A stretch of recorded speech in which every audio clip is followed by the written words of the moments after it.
我是世界之王！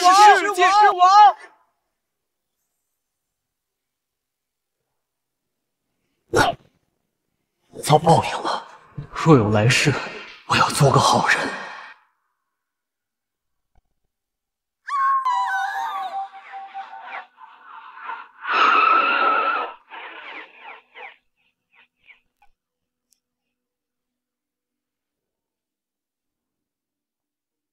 让一下。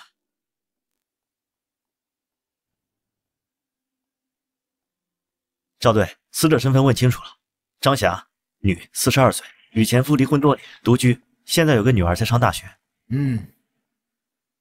队长，死者身中3刀，致命伤在颈部。根据报案人提供的信息，初步推算，死亡时间应该在9点钟左右。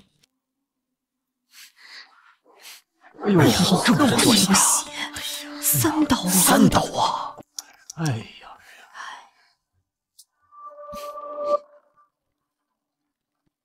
小南，小南，小南，小南，玩，外面出了那么大事情，你就知道玩游戏。姐，你怎么回来了？外面吵什么呢？你没听到什么声音啊？隐约听到了，怎么了？隔壁出了凶杀案，死者是张阿姨。啊！小吴，你干嘛呢？队长，我马上来。小南，你锁好门，别乱走。我今晚加班，谁敲门都别开啊！弟弟，醒醒，你不会有事的，不会的。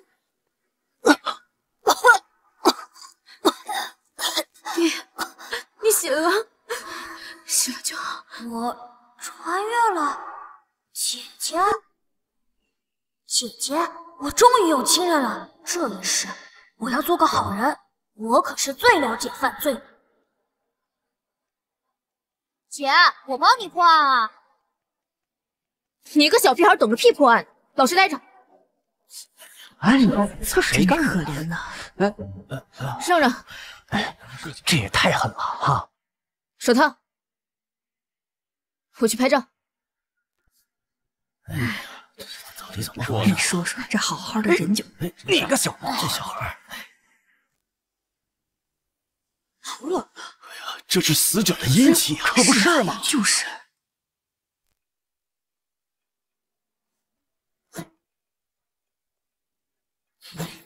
怎么这么香？哎呀，你看看。是啊，哎呦，真是太惨了！是啊，太可怕了。小南，你怎么出来了？快回去，这里有死人。没事儿。队长。监控查过了，最近1个小时内没有人离开过这栋楼。队长，窗户没动过，没有拍痕迹，窗外有护栏。密室杀人呢？可不是嘛，这种人听说过，可没见过。这算哪门子密室杀人？熟人作案而已，而且凶手此刻就在这栋楼里。熟人作案，而且凶手此刻就在这栋楼里。可能是熟人作案，查一下张夏邻里关系。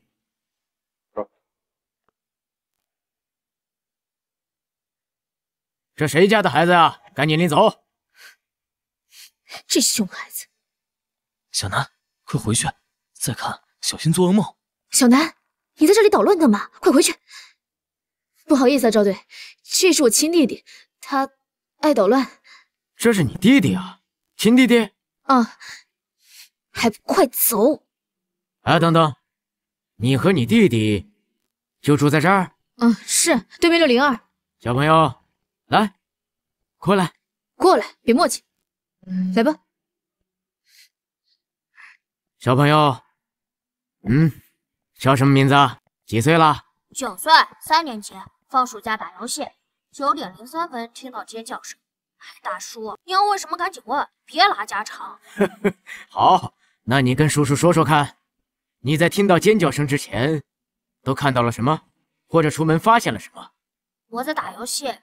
那你怎么要说是熟人作案？这很明显啊！不是老赵，这现场还没勘察完呢，他就敢说熟人作案？你真要听个9岁小孩在这分析案情，这不是浪费时间吗？你爱听不听？哎，等等，他们是离案发现场最近的邻居，听一下。小南是吧？你继续说。首先，从案发到现在，没有人离开过这栋楼。1楼有监控，窗户有护栏，你们查过的。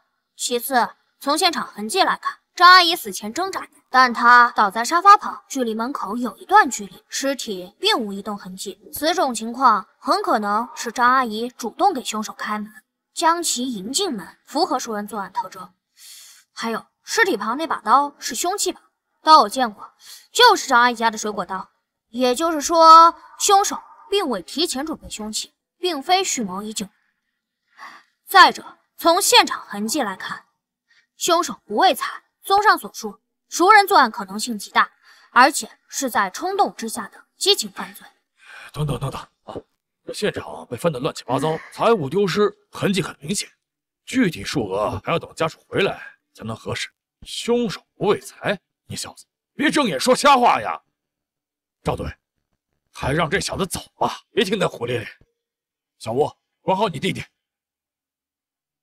第一，从现场痕迹来看，极有可能是凶手为了误导警方而有意为之。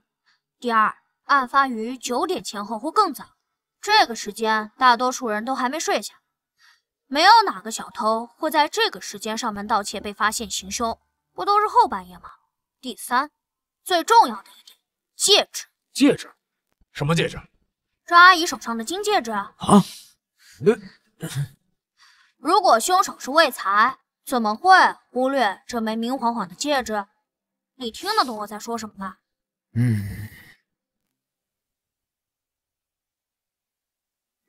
厉害啊，小子，你怎么懂这些？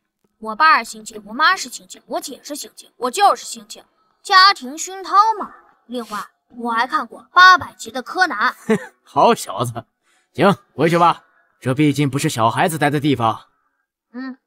哎，对了，叔叔，我得纠正一个错误。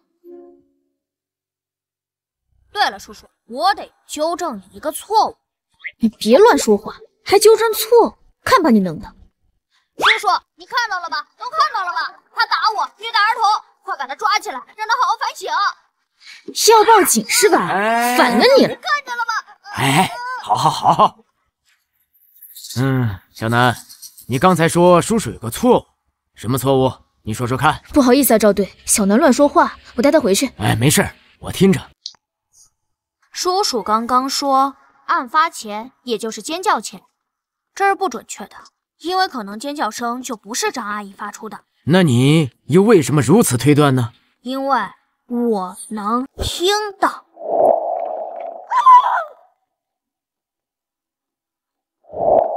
行了，我回去了。嘿，哎呀，快出来！这小子啊，回去吧。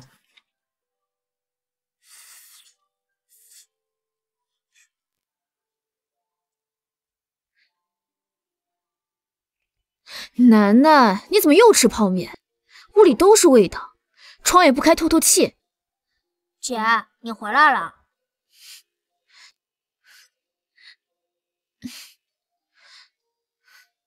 我去睡会觉啊，你7点叫我啊，7点啊，别忘了。知道了，姐。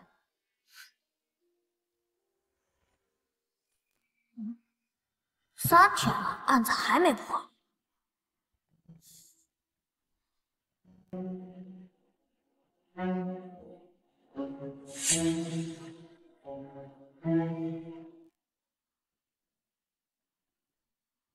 张霞，女，42岁，洪城人，工厂质检员。案发当日休假在家，死亡时间约9点，身中3刀，致命伤在脖颈动脉处。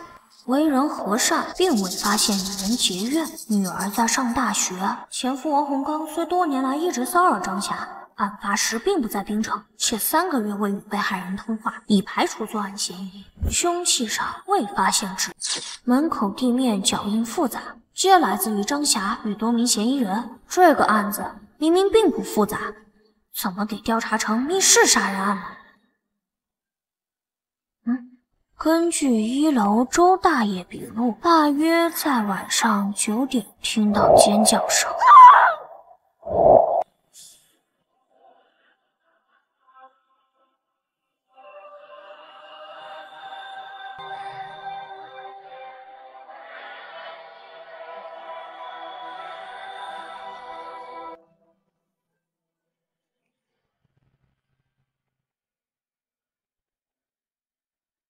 凶手应该就是他。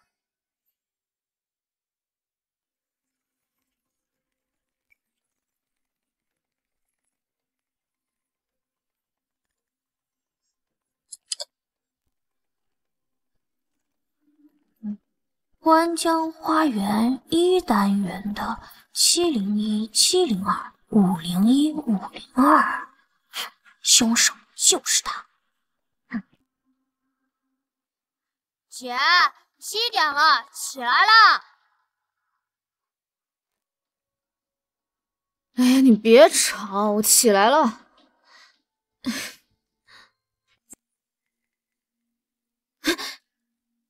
小南，你是不是乱动我东西了？对啊，我看了前几天张阿姨案子的档案，怎么了？你怎么能乱动我东西呢？你个熊孩子，都被你搞乱了。姐，我这不想帮你破案吗？帮我？你不给我捣乱，我就谢天谢地了。哼，这个案子是市厅亲自督办，如果不能及时破案，你知道我们局里多少人要受处分吗？帮我。姐，你别哭嘛，我知道你办案压力大，精神太紧张了。哎，讨厌！姐，我告诉你哦，我知道谁是凶手的。你知道？你发现了什么？小南，我跟你说，话不能乱说。还是说你那天发现了什么？不是，这是我经过分析才得出的结论。在这份档案里，你们忽略了一个非常重要的问题。什么问题？1楼住户绝不可能听到任何尖叫声。我以为是什么问题，怎么不可能？别再给我捣乱了，你姐很累，你姐还……姐，你听我说。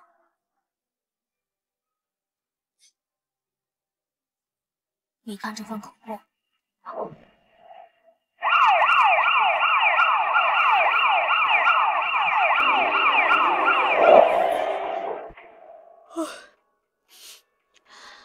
队长，你们来了，进来。小吴，昨晚没睡觉吗？脸色这么差。睡了一会儿。小吴一个人带弟弟不容易啊。你电话里不是说发现重大线索吗？什么情况？快说。啊，是这样，我弟弟说，案发当天，如果那声尖叫是在6楼的室内发出来的话，1楼的住户根本不可能听见。但是根据我们的口供，里面却说1楼的住户听得非常清楚。哎，等等，这件事情昨天开会的时候不是已经讨论过了吗？能否听到是在2口之间，因为女性的尖叫声能达到70分贝左右。小吴，你怎么回事啊？大家都这么忙，你弟随口说什么，这就叫重大线索？还把我们都叫来，你是不是睡傻了？不是，孙队，是这样啊。假设这个声音不是张霞发的。哎，行了，你搞什么呢？喂，那个谁，你干嘛凶我姐？会不会好好说话？小南，小吴同志，能不能管管你弟弟？这是命案，不是过家家。哎，好了，老孙，我知道你着急，别这么上火。你继续说。就我们假设，那声尖叫不是张霞发出来。姐，你几天几夜没合眼，这才睡了多大一会儿，状态这么差，怎么分析案情？还是让我来吧。行，你来吧。搞什么呀？到底搞什么呀？吴心言，凶杀案你让你弟弟先杀我什么呀？他一个9岁的小屁孩啊！你到底想干什么呀？我看你这刑警是不想干了吧？老孙，你干什么？别吓到孩子！行，你们说啊！你让一个9岁的小孩给你上课，教你们怎么破案，我走。等一下，小南，你干嘛？你不能走。怎么个意思？案情分析你爱听不听，但你打碎我家花瓶赔钱。小南，你别闹。姐，你别管。我告诉你啊，我今年9岁，正在上小学，你要是敢动我一下，我马上躺地儿去。我会发网上，让全国人民都知道，警察打小孩，你马上就得撤职。哼，好啊啊！吴先同志，我算是长见识了，你家是真厉害啊！这叫重大线索。哼，够了吗？哎，老孙，够了，叔叔，你也要走吗？不走的话，我可以跟你说说。我知道凶手是谁，他就住在这栋楼里。小南，不靠谱的事不能乱说，还不能确定是凶手，只能列为嫌疑人。小吴，小南，你怎么知道谁是凶手？那天你是看到什么了吗？整栋楼的住户我们都已经排查过了，案发的时候都有不在场证据或不具备作案能力，已经全部排除嫌疑。小朋友，饭可以乱吃，话可不能乱说。首先，1楼绝不可能听到尖叫声。你们认为的两可之间，这是一个极其严重的错判，误导了你们的调查方向。你说错就错呀！女性尖叫70分贝，而且我们已经做过实验了。那你的实验人员耳背吗？周大爷耳背，街坊邻居都知道。而你们做笔录的调查员显然忽略了这一点。当时都上来看热闹，我以为就是现场太吵了，他才没听清楚。周大爷耳背不算严重，这点确实容易被忽略。但我在案发当夜也提醒过你，我不该听到尖叫声。我在卧室打游戏，隔着3道门，戴着耳机。可我翻遍了所有档案，你们没人记录我这句话。我本不该听到尖叫声，但我听到了，周大爷也听到了。以上可证明，尖叫声绝非来自于6楼室内，而更可能是楼道内。但张霞死于客厅，尸体并无移动痕迹，所以尖叫来自于凶手的伪造。凶手是女性。如果仅推理到这一步，凶手可男可女，男性也可捏着嗓子或通过网络音频在楼道里发出女性尖叫。由此产生了一个新的疑问：凶手就在6楼制造尖叫声，楼上楼下肯定第一时间出来查看，他如何跑路呢？很显然，他没有跑，且可能是最先赶到现场的邻居之一。凶手只可能来自于5楼或7楼。如果凶手住在4楼或更下，尖叫后向下跑，很可能会被5楼刚出门的邻居看到或听到。但看所有笔录，没人发现类似情况。推理到这一步，我基本可以将凶手锁定701、702、501、502四户中，7楼2户，702空置，701是李大妈老两口。考虑到老人体能以及现场经过布置，基本排除李大妈作案的可能。5楼2户，柴叔与王叔，王叔先出来。502柴叔一家3口，家庭和睦。501王叔一人独居，单身多年。绝大多数案件逃不开财、情、仇，而在本案中，张阿姨未与人结怨，而凶器又是张阿姨家的水果刀，所以凶手是因情临时起意冲动杀人的可能性最大。再看笔录，502柴叔笔录证明他在出门时已经看到王叔出门。李大妈笔录，他在下楼时已经看到王叔与柴叔一前一后跑到601门口，也就是说，第一个出现在楼道里的人是他，第一个赶到现场的是他，马上断定张阿姨出事的是他。踹开门使门锁遭到破坏，并向里面走几步留下脚印也是他，所以我认为凶手就是他。楼下501的王叔王胜利。还有很多细节我没说，没必要都说，等我说完作案过程，你们马上抓人审就行。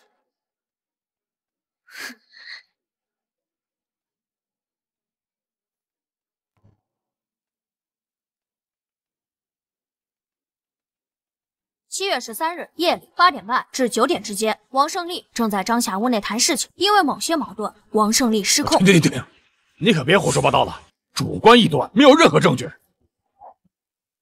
这是严谨的推理，如果你有问题，允许提出来。好，那我问你，现场明明有盗窃痕迹，你为什么说没有丢失财物？张阿姨的女儿在案发隔天赶回来，笔录我看了，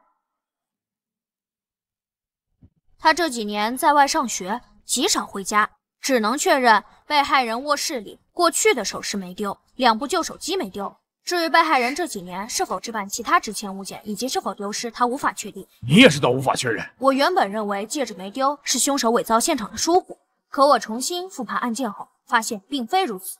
凶手在犯案后出奇的冷静，他做了很多他自认为很精巧的布置，是他调节了空调，以减缓血液凝固速度。凶手还擦掉了刀上的指纹、空调遥控器指纹、柜子前的脚印。他想要伪造成入室盗窃被主家发现，从而杀人的假象，但他显然不具备布置完美犯罪现场的能力。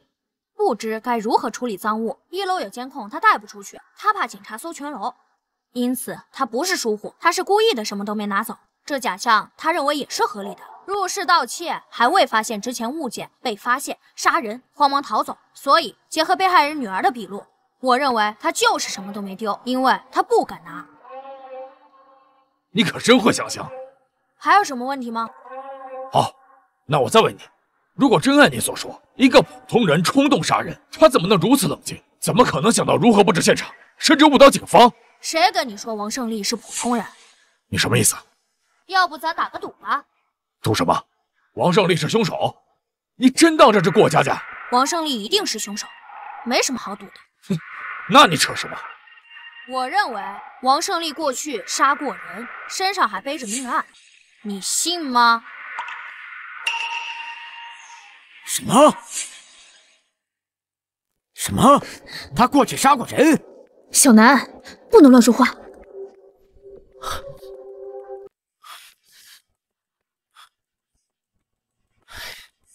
赵队，他没有案底。小南，你怎么知道他过去杀过人？你是有什么证据吗？没证据，没线索，纯推论。哎，我真他妈受够了啊！你小子越说越玄乎是吧？胡说八道个没完！小南，有些话真的不能乱说。什么叫乱说？帮你破个案中案不好？唉，吴心言，你有时间带你弟弟去医院看看吧，看看脑子有没有进水，早点治疗啊！别废话，你赌不赌啊？赌？你说赌什么？看你破案心切，我也不为难你。输了，给我姐道歉，以后不许凶我姐。行，如果王胜利没有杀人，我看你姐就不要干，拖了这身影夫。哎，老孙，你跟孩子赌什么气呀？我哪里跟他赌气了？打赌明明是他提的。那行，我再加一条。行，随便你加。我要是输了，跟你磕一个都行。哎，好了，真当过家家呢？有点纪律性没有？我们从这分析案情呢。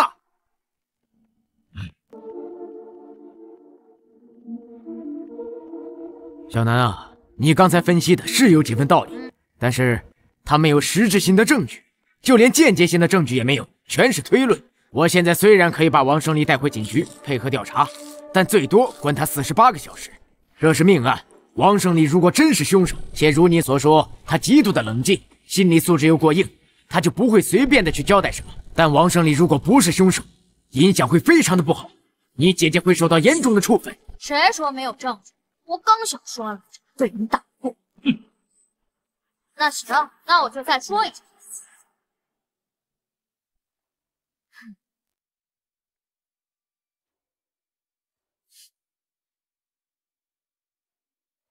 7月13日夜里8点半至9点之间，王胜利正在张霞屋内谈事，因为某些矛盾，王胜利失控，便拿着水果刀对着张霞身前连刺数刀。王胜利擦掉了刀子上的指纹，伪造现场，便回家洗澡换衣，接着返回6楼楼道，制造出尖叫声，再迅速跑回5楼门口。这时柴叔开门查看，恰好看到王胜利已经出来。其实他是从楼上跟下来的，整栋楼都被惊动了。众人来到601门口，敲门、砸门，折腾了一番。这时挡着门的王胜利才第一个踹开门，看到了死者。以上是凶手作案的大致过程。间接证据：根据被害人伤口出血量，凶手身上必给瓮中上血，他需要回家洗澡换衣，且对衣服反复冲洗。案发这3天，他一定反复冲洗过浴室，可以查一下他家的水量情况。证据2，可对凶手家浴室进行卢米诺测试。卢米诺测试，高度灵敏的化学发光检测方法，法医学领域检测，肉眼难以观察到的极微量血迹。哪怕凶手反复清洗过浴室，血液被稀释到100万分之一，卢米诺测试依旧会有效。证据3，王胜利40多岁，重度烟瘾，嗓音沙哑的他，哪怕捏着嗓子，恐怕也很难模仿出女性尖叫。所以，我认为他是靠电子设备模仿出尖叫。抓人时带我去现场搜查，我能帮你们找到直接关键证据。不对。假设王胜利真的杀过人，而且洗了澡，按被害人的出血量，如果角度……案发当天，围观邻居中，王胜利是唯一一个刚刚洗过澡的人。虽然他吹干了头发，换了新衣服，伪装得很好，但他身上依旧有浓郁的沐浴露香味。我证明，我记，我可以断定，王胜利身上不仅溅上了血，还很多。如果只是少量血溅到衣服上，换衣服就够了，不需要洗澡。还有问题吗？用水量够了，等我打电话。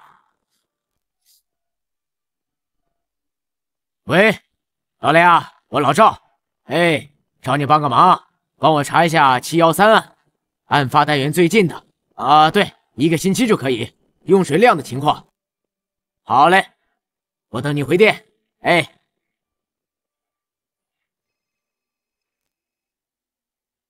哎，那是哪一户用水量最大？501啊。那案发前呢？没有。那也就是说，案发后501是用水量最大的一户，对吗？好嘞，好嘞，好嘞，我知道了。好，谢谢啊。行动。是。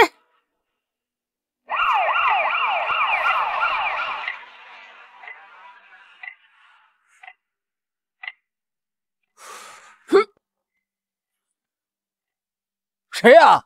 王叔，是我。小南呐，咋的了？你等我一下啊。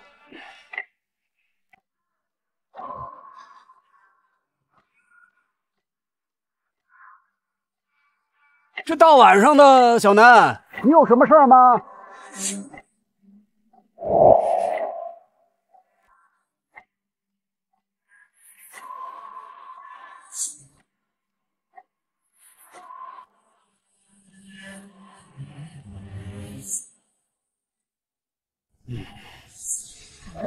哎，别动，别动！你们要干什么？老实点，双手抱头，把我推进去！我犯什么罪了？你们凭什么抓我呀？你给我放开！你给我放开！王胜利，老实点，我们怀疑你跟张霞的死亡案有关系。你说什么呢你？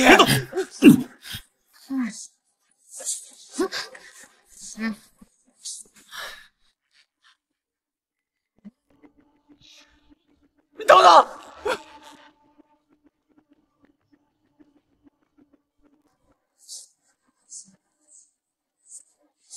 哎，小南，干嘛呢？恢复数据。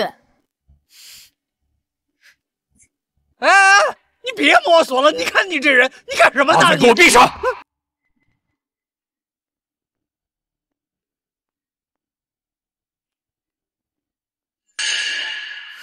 队长，你快来看！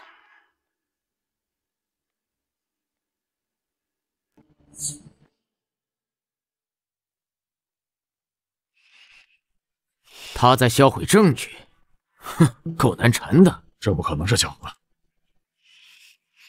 洗手间怎么回事？那个，我站起来回答啊。那个警官，重做防水啊，这不犯法吧？这几天查到你用水量极大，翻新你怎么用水？重做防水需要测试防水效果呀，吴警官，这个哪家的都是。你就此转呢？扔啊！估计这会儿已经被垃圾车给拉走了吧？要不你们去瞅瞅？哎，你们研究我们家的瓷砖干什么呀？我让小李去。不用，证据受污染了，农民诺结果不作数。哎呦，这是怎么了？楼上张启刚死，警察抓人，难道是小王杀人了？不能吧？他平时挺老实的。哎，我没杀人啊！你们有什么证据啊？你们凭什么抓人啊？你给我放开！你给我老实点！那个吴警官，咱们怎么说也算得上是楼上楼下的邻居，你怎么能……哦，我想起来了，你觉得我之前得罪过你，所以你对我打击报复是不是？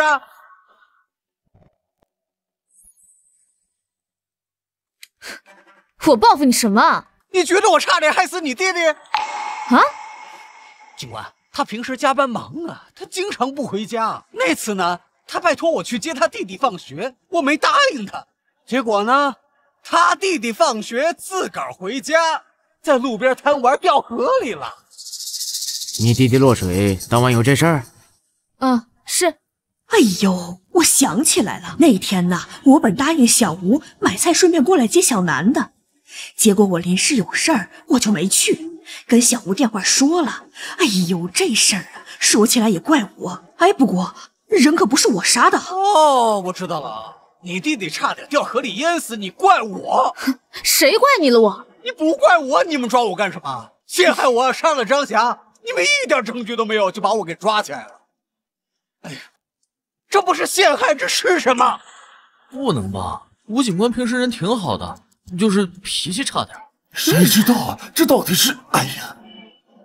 哦，我想起来了，最近啊，新闻上说啊，咱们槟城在评选什么东南最美城市，现在发生了命案，这影响极坏呀！听说呀，这个案子还是视听督办的，让他们限期破案，降低影响，是吧，各位警官？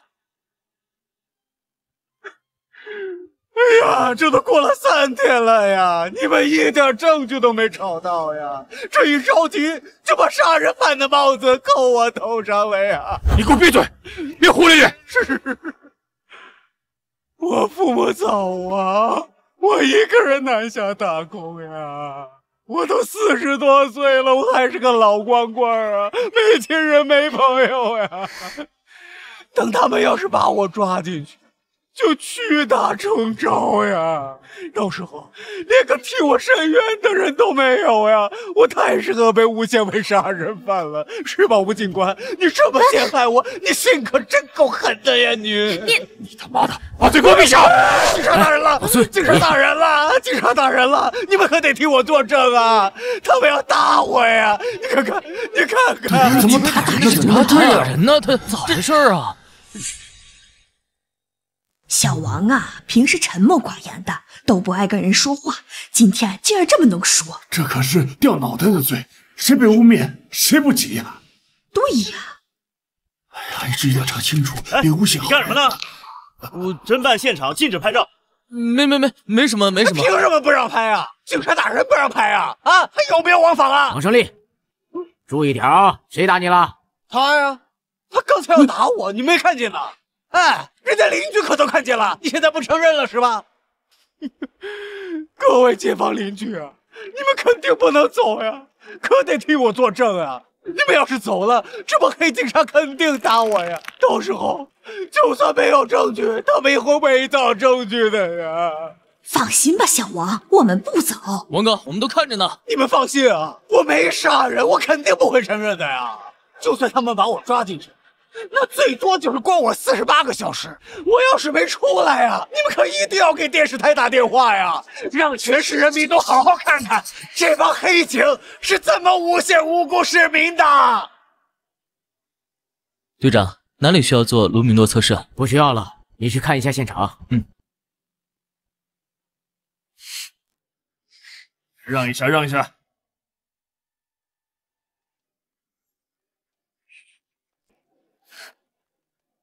老钱，你怎么来了？听说放钱人了，过来看看。我冤枉啊！我冤枉啊！他们没有证据，随便抓人啊！他们赵队，没证据，正在收集证据。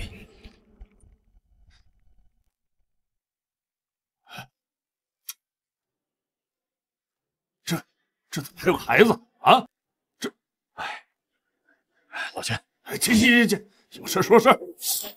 老钱，这是你一组的案子，赵队亲自盯着的，这里没你们2组的事。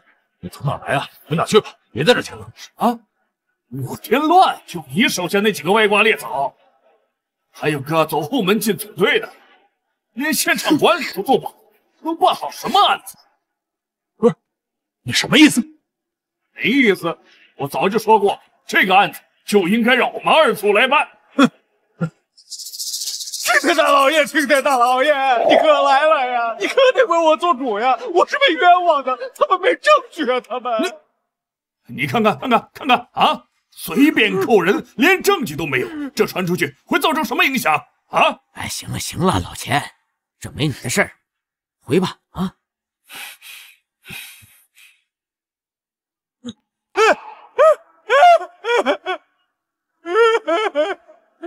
各位街坊邻居，你们可看到了啊！人家陈警官可是发现了问题，他们硬是让给人家赶走了呀！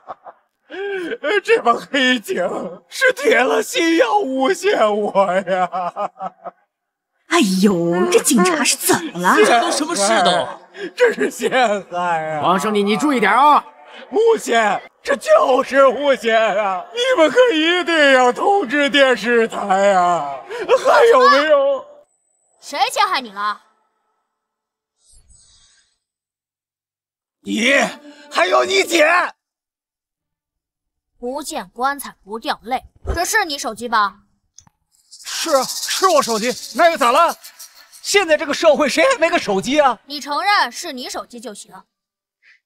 哎，吴楠，你掉到河里差点被淹死，那跟我没关系呀！你记恨我干什么呀？啊！你说你一个小年纪的孩子，你不学好啊？你心咋就这么狠毒啊你？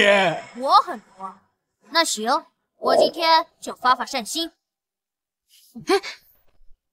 我给你个机会，只要你承认张霞是你杀的，并交代犯罪过程，算你自首，怎么样？你没病吧你？我没杀人，我自什么首啊？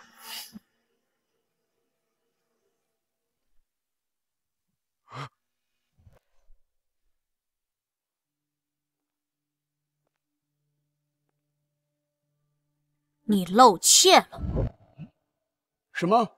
是他你啊！你果然杀过人。你胡说什么？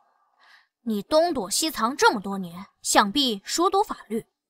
其实你是知道的，你是临时起意、冲动杀人、激情犯罪，配合自首情节，是判不了死刑的。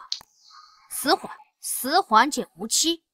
实际服刑时间不得少于原判刑期的1/2，也就是说，如果你自首，老老实实服刑，再有个什么重大立功表现，减刑，最快15年就能出来。其实你很清楚，警方已经盯上你了，你逃不掉的。就算你48小时死不交代，你与张霞的过往也一定会被查出来。警方只是需要更多时间，而你还心存侥幸，死不承认，因为你在害怕你过去的事被翻出来。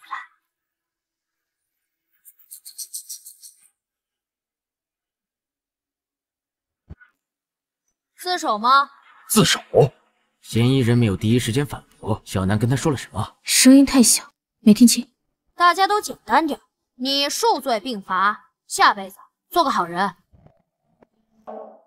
我不知道你说什么。不见棺材不掉泪，那我送你上路。你没证据，你没有证据，你没有证据。我有证据。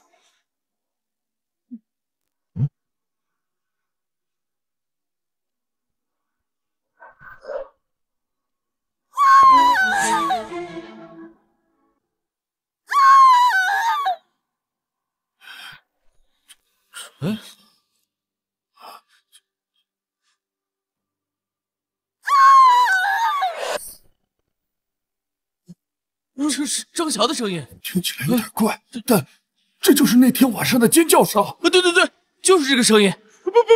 不是，不可能！我明明已经删了呀，我已经删除了。哦，你删掉了？你承认这是你制造的声音了？那晚上的声音是王哥搞出来的。哎呀，他搞这干什么呀？他怎么这样？我们都认为他是假的。没想到真是他呀！真是作孽呀！我已经删了，我明明已经删了呀！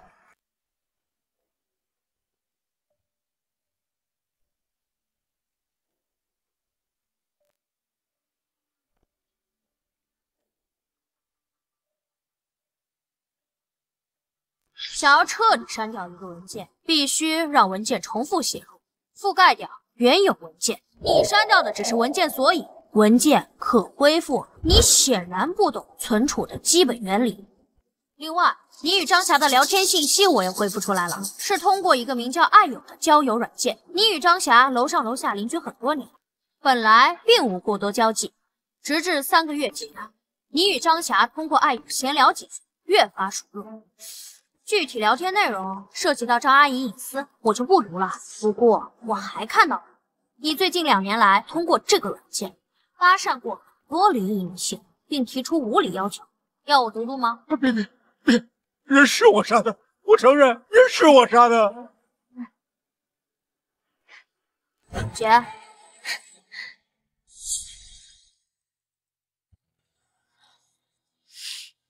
我杀他只是一时冲动，我俩好了快3个月了，我最近发现他不对劲，对我越来越冷淡了。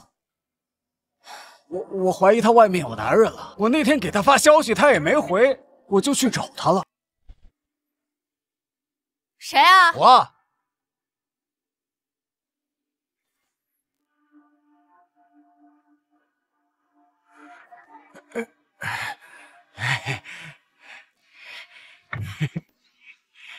张霞，咋不回我信息呢？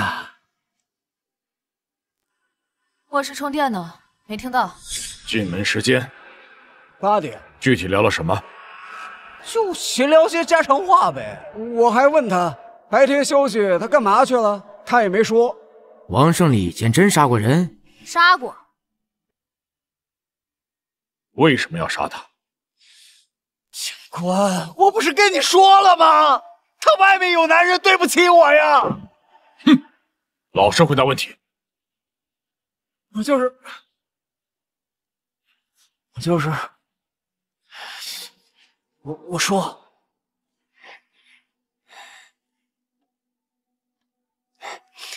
哎，张霞，你看时候都不早了，要不今天晚上我就住这儿吧？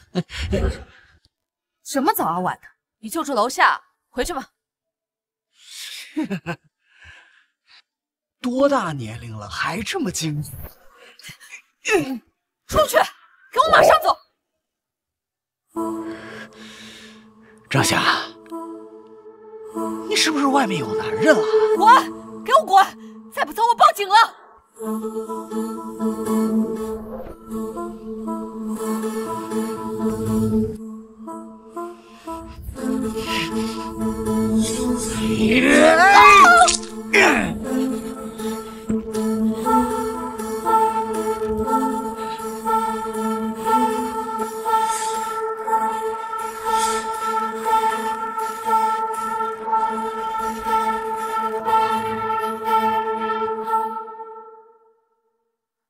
现场盗窃痕迹是你布置的？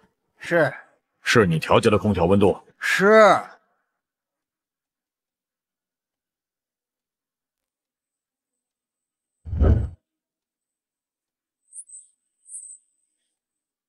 既然你承认就好，让他还押。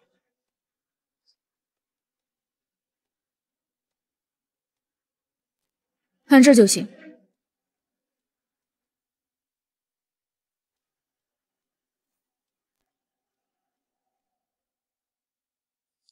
结束了，都结束了。还没结束，王胜利，你还有什么要交代的？比如，你以前犯过什么案？或者说，你以前杀过人吗？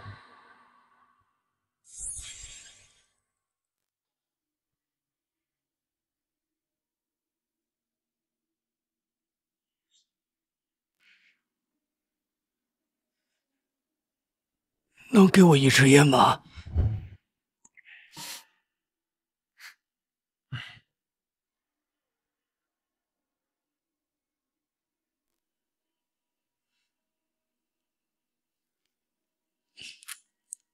试试。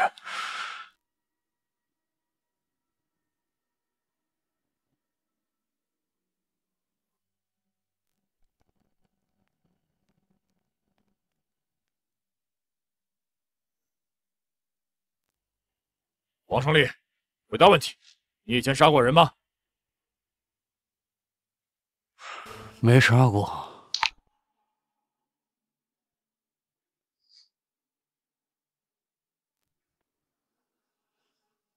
张霞是我杀的，我都已经承认了呀。至于其他的，没什么好交代的。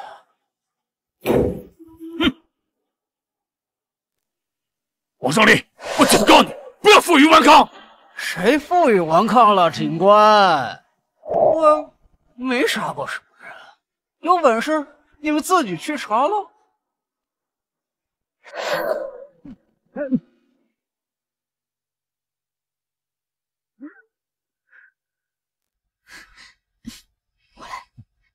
黄胜利，你犯的罪足以判处死刑，你现在在耍无赖，没有任何意义。吴警官，我知道，我都够判死刑了，我还怕什么呀？你们不是着急着破案吗？现在案子破了，你赶紧把我抓去判个枪毙呀！你们还折腾什么呀？啊？不会吧？你们警察还真觉得自己是正义的化身呢？怀疑我以前杀过人，就一定要查清楚啊？是吗？是吧？哎，太好了！据我的了解啊，如果我身上还有案子没查清楚，你们就得一直关着我，判不了我。我的命还长着呢。小南，你说王胜利以前杀过人，有几分把握？10分，我去审判。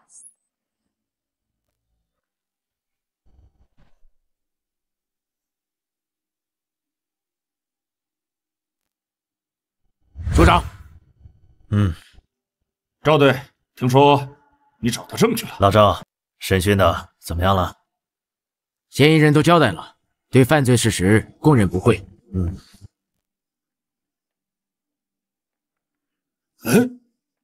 赵队，怎么又是这个孩子？上次在案发现场的时候，就是这个孩子一直在乱翻嫌疑人的东西。我不好。老赵，这是吴心言的亲弟弟吴楠，他们家的情况您是都知道的。哦，我知道了。父母因公殉职后，就剩他们姐弟俩了。对，哎，是啊，是够难的。小吴平时也忙，以后这孩子要来署里就来，没地方写作业，带到会客室。纪律就是纪律，这里是办案区，不是孩子该来的地方。署长，其实这个案子能够告破，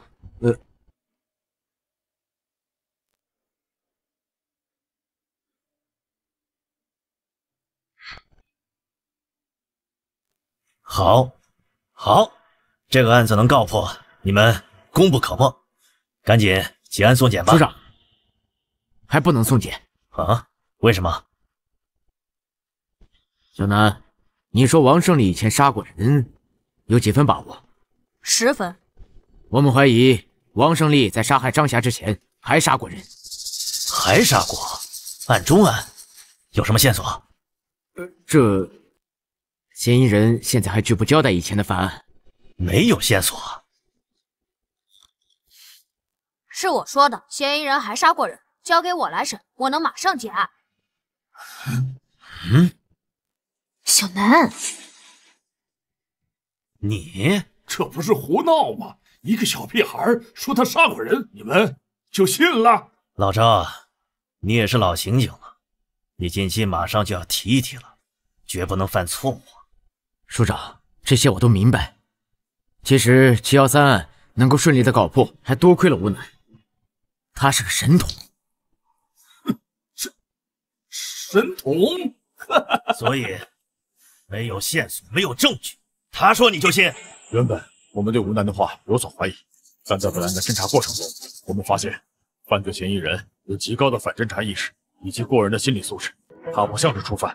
哎，等等，老孙，你的意思是还真要查？什么线索都没有，怎么查？就这么一直耗着吗？就这么一直关着嫌疑人吗？上边要求我们限期破案，既然这个案子已经破了，署长，713案可以上报，但是犯罪嫌疑人以前的犯案，我还是觉得……怎么，你想查？那你报告打算怎么写？就写一个9岁的孩子怀疑他杀过人，你们信了？哎，有没有人呐？还有没有人呐？你们到底审不审呐？还有没有点人权呐？啊！保持安静！你们到底审不审呐？我都困了。你不审的话，把我送回去睡觉吧。怎么来这么多人呢？哦，你们刚才在外边，不会是在商量怎么对我刑讯逼供吧？来，老子都被判死刑了，老子怕你们呢啊！来，尽管招呼。老赵，我再给你5天时间，查明嫌疑人过去还杀了谁。署长，这可能是嫌疑人为了故意拖延时间，故意这么说的。天，老子给你5年，你他妈也查不出来。5分钟，我来审，给我5分钟，我让他交代。你个小屁孩，你懂什么？吴心言，管好你弟弟。署长，他们怎么能让一个9岁的孩子办案呢？这简直是胡闹啊！小吴，你弟看过案件卷宗，这是违反纪律的。署长，我给我5分钟，破不了案，伯伯可以处分我姐。什么？署长，给我弟弟5分钟时间，破不了案，我愿意接受任何惩罚。署长，他们怎么能让一个9岁的孩子办案呢？这简直是胡闹啊！行了，署长，您不能对他们这么放任。这个5分钟还是耽误得起的。你既然说他是神童，而你又立下军令状，那我就给你这5分钟。好，就5分钟。小南呐，你呀也是我从小看着长大的呀。说实话，这街坊邻居的可没谁夸你聪明啊，你挺笨的。这之前呢，也不知道是谁教你的那些东西。看现在这个情况，没谁教你了吧？就你审我呀，孩子，现在时间不早了，你也没事了，还是赶紧回家打游戏去吧。啊，11年前到13年前，北方安宁省入室杀人，被害人为女性，悬案未侦破，现场并未留下指纹、DNA 等痕迹。像这种当年未侦破的大案，怕是符合以上条件的案件没几个，甚至可能只有1起。我知道，直接告诉你，你肯定不服。我让你死个明白。哎呀，小孩子呀，人不大，口气挺大的呀。你在杀害张霞后，你伪造现场，回家清洗，并利用她的尖叫声让警方误判了张霞的被害时间。你利用这个时间假装上网，留下电脑浏览器记录，给自己制造了不在场证明。我说的对，这我都已经招过了，还用得着你分析啊？我是想说，你杀人后的冷静，有极强的心理素质与反侦查力。你不是一个普通人，这只有2种可能：第一，你是个疯子，内心很扭曲的变态，熟读法律，钻研犯罪；第二，你杀过人。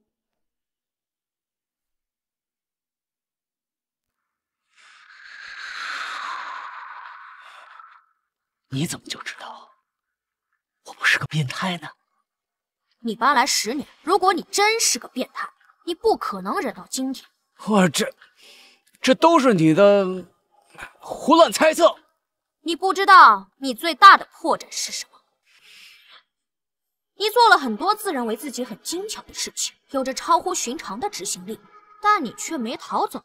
站在你的角度，我得到了2种答案：第一，直接逃走太明显，住得那么近，谁在张霞死后谁失踪了，谁就是凶手。第二，你不想破坏自己如今安定的生活。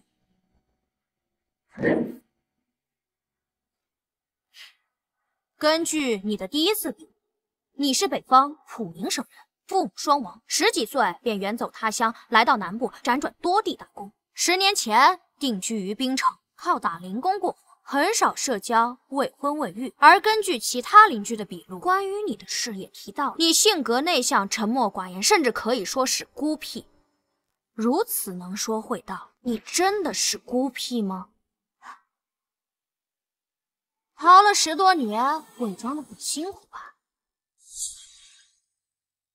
你自述没有任何亲人朋友，也就没有人证明你的过去。本市定居10年来，你拒绝社交，跟谁都不熟。反侦查意识不是与生俱来的，你必然看过大量相关书籍。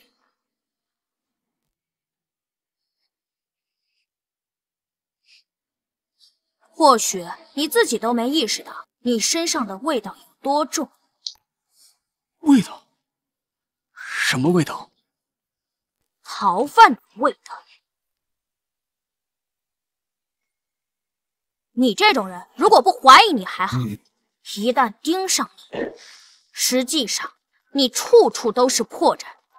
你过去10年给人留下的印象，完美符合一个逃亡者、潜藏者的特征。而你在本案侦办过程中的表现，也证明了你过去10年时间是在伪装。杀人后的冷静，极强的心理素质，性格的伪装，拒绝社交，隐藏自身。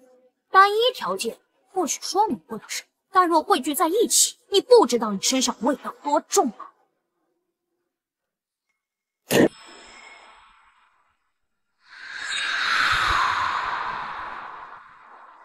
？10年来，你每日惶惶不安，每一次警笛声响起，都让你恐惧。你活在焦虑里，烟瘾很重，你不敢与任何人深交，你害怕别人了解你，甚至你现在这个王胜利的身份都可能是冒用的，而你却住在刑警家楼下。你想要当下黑，哼，你想要掌握本地警方的第一手动向。你杀过人，对吧？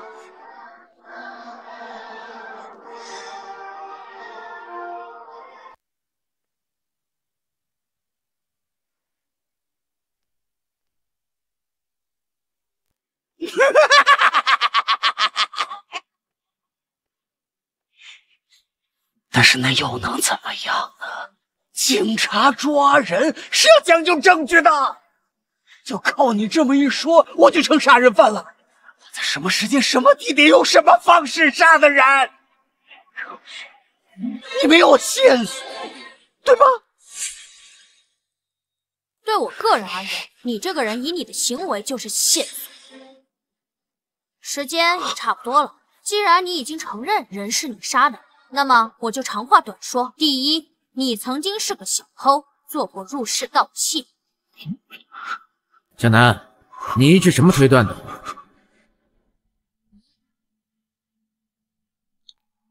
报告需要写清楚。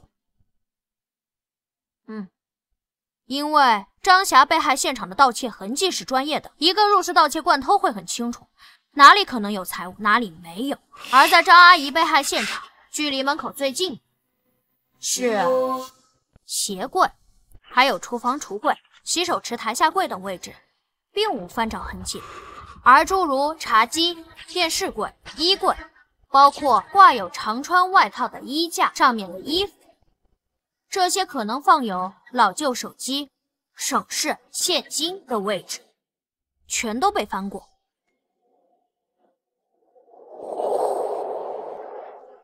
你伪造盗窃现场，但你出于过往的入室盗窃经验，或者说是出于行为本能，留下的盗窃痕迹极为专业。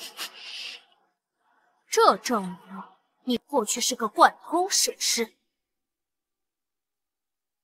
第二，王胜利自称他来自于北部3省之一的普宁省，10几岁便远走他乡，距今30年。你说谎了。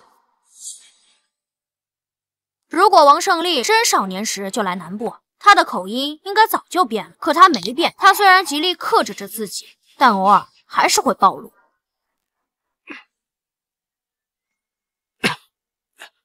谁啊？王叔是我。小南呐，咋的了？北部3省以安宁省口音最重，也最容易识别。如果我没听错的话，你应该是安宁。第3，既然王胜利乡音难改，那么我认为，在他成年后的很多年，他都待在家里，因此他正是在第1次杀人后才逃离的家乡。第4，王胜利身高167，身材瘦小，他杀害的若是一个成年男性，且自身没有暴露，那么难度更高。因此，我倾向于他杀害的是一名女性。第5，人是有行为惯性的。王胜利在杀害张霞后，身旁就是张霞的尸体，他却能够从容地清理痕迹，伪造现场，甚至他还能想到把现场伪造成入室盗窃这一点。我认为，王胜利在冲动杀人后能有如此高的执行力，与他过去经历过相似场景有关。别说了，别说了。第6，一个人在杀人后，往往都会东躲西藏一段时间，关注一下案情进程，然后找个地方安定下来。王胜利是10年前来滨城，这是他最后躲藏地。这10年也说明了王胜利不是一个爱换地方居住的人，不然应该死定了。我认为他上次作案时间应该是在11年前到13年前之间。综上所述，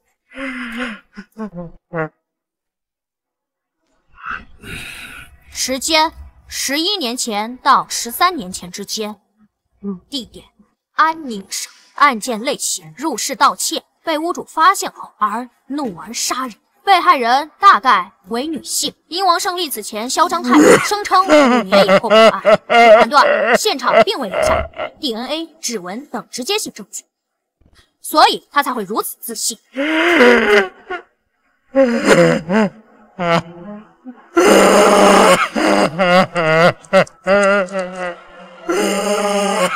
姐，符合以上所有特征的案件找到了吗？目前有2个，如果排除 DNA 和指纹这些直接性线索的话，剩下1个。12年前，安宁省会凤阳市616灭门惨案，死者是一名成年女性与2名婴儿。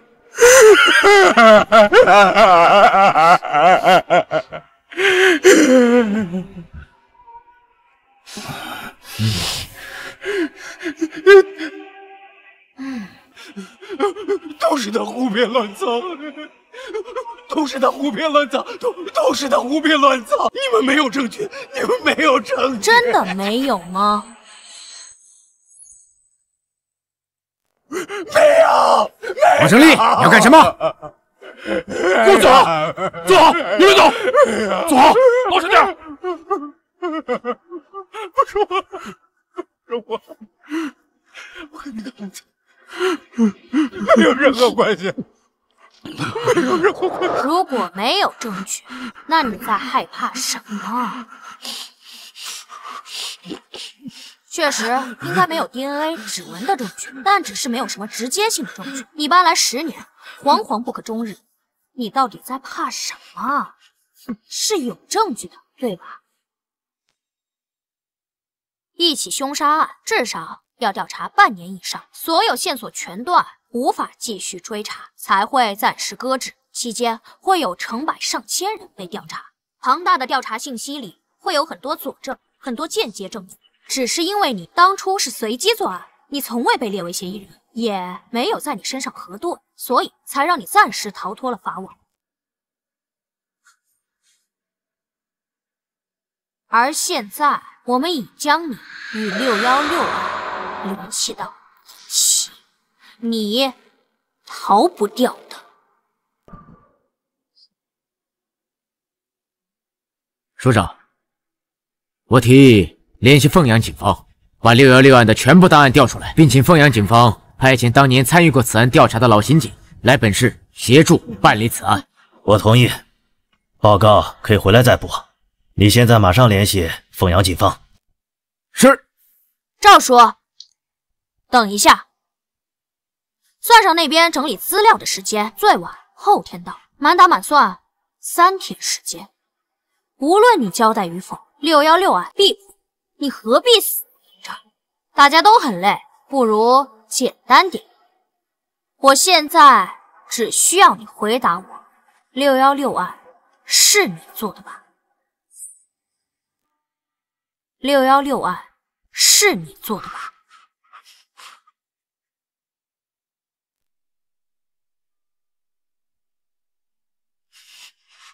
都到这个地步了，你还不交代？616案要是与你无关，刚刚激动什么？说话！王胜利，你再负隅顽抗，没有任何意义。你是不服我吗？因为我才9岁就抓到你，实际上这次没有我，你也会被警方抓到。你杀张霞可不是随机作案，就算没有我，警方只需要多几天时间，也会查到你与张霞的关系。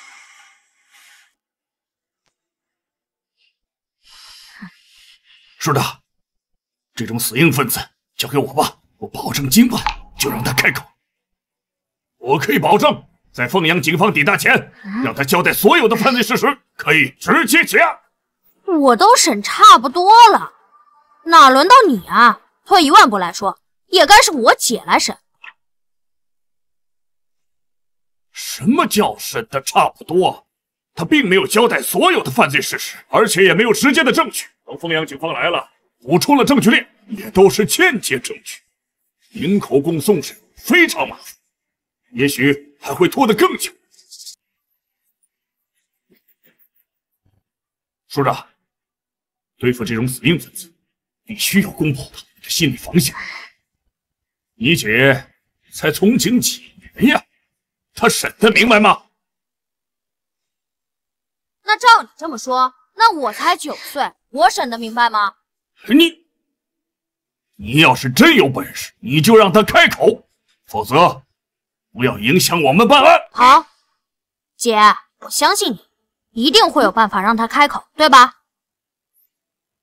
啊，我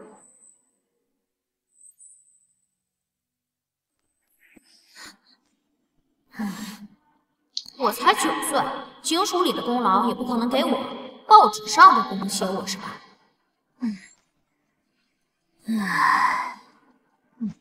现在你知道叹气了？我哪儿叹气了？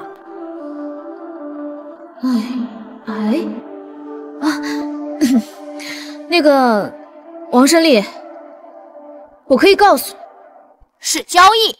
对，交易。我可以和你做个交易，如果你承认616惨案是你做的，并且详细供述当时的犯罪过程，我们查了属实，我就可以告诉你，张霞被害那天为什么不接你电话，她到底去干了什么？张霞是否有其他男人，以及当天去做什么了？对，就这意思，我弟说的没错。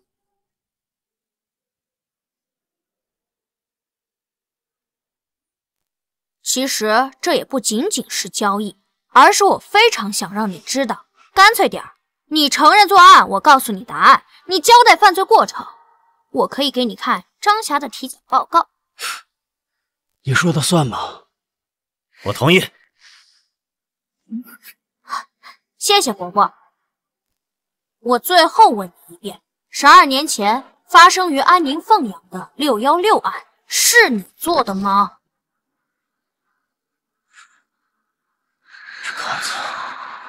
这个616案是你做的吧？是我做的。这案子是我做的，人全都是我杀的。我出去一下。你快告诉我。你知道我为什么想让你知道吗？什么？我想让你知道你多该死。什么意思？在张霞被害的6天前，她突发身体不适，并去了医院，在医生的建议下做了穿刺活检。案发当天，张霞再次前往医院复诊，并拿了活检报告，她得了肝癌。张霞并没有你所认为的其他男人。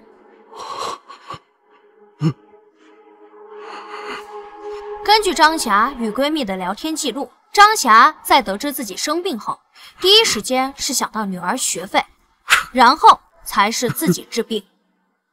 她知道你这10年生活低调，有一些积蓄，但她却从未想过让你出钱。她确实是想跟你分手，但她是不想拖累你，而你却杀了她。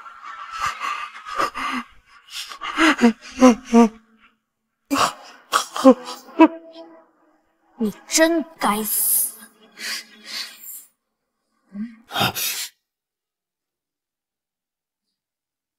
这是张霞的体检报告，如果你还有兴趣的话，可以给你看。先老实交代犯罪过程吧。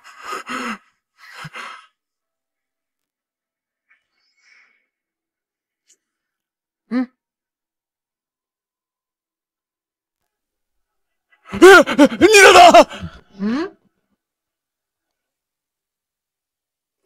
胡局长，你让他们进来枪毙我吧！人都是我杀的，你让他们枪毙我吧！我他妈该死！我他妈该死！我该死！你老实交代案情，你交代的作案过程必须要跟案件细节对得上，这才是你要做的。法律自然会惩罚你，真是神经病！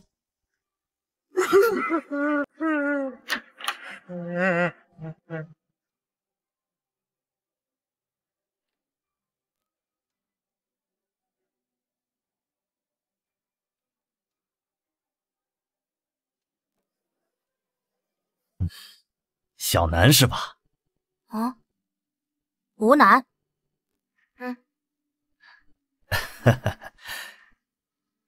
楚阔海，楚伯伯好。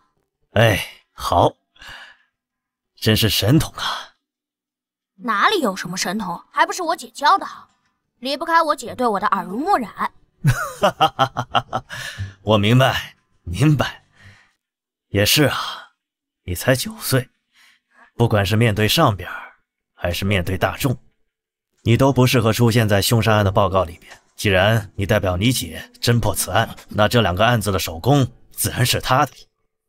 放心，楚伯伯，那有奖金吗？我想换台电脑。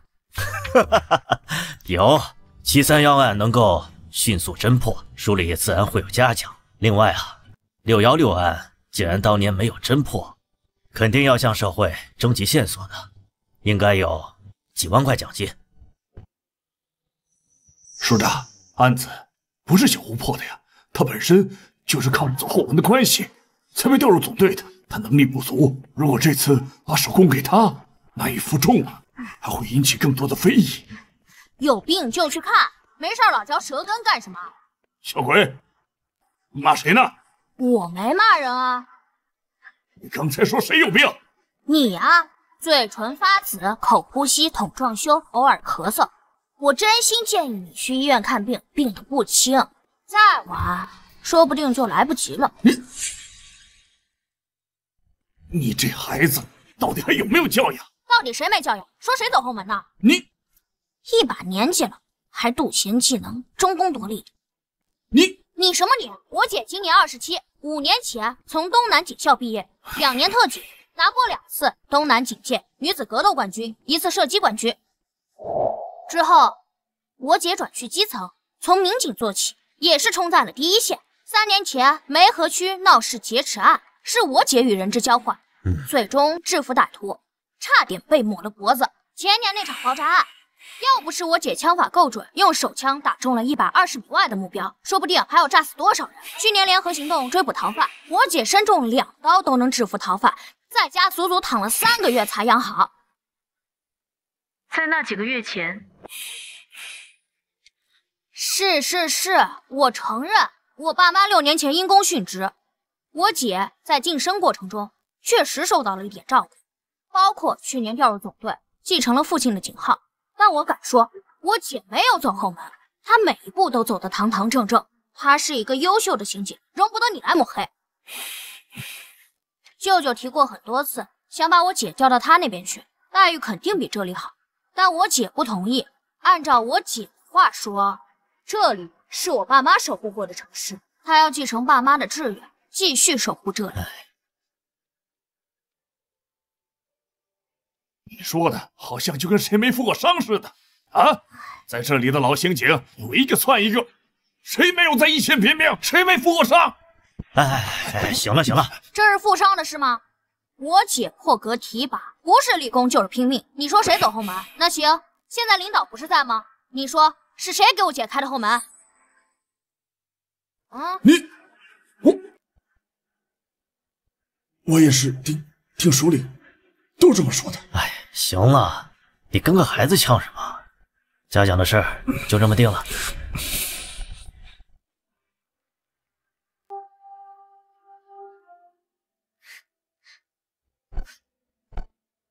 小吴辛苦了。追凶极恶，行经使命，不辛苦。哈哈。小南，姐，你回来啦？好困啊。姐，刑警不是忙的时候忙死，闲的时候特别闲吗？这才破了大案，你就休息一天，又开始没日没夜的忙啊。唉，清理弃案专项行动，所有人都在加班。哎，不行了，我要睡觉了，乖啊。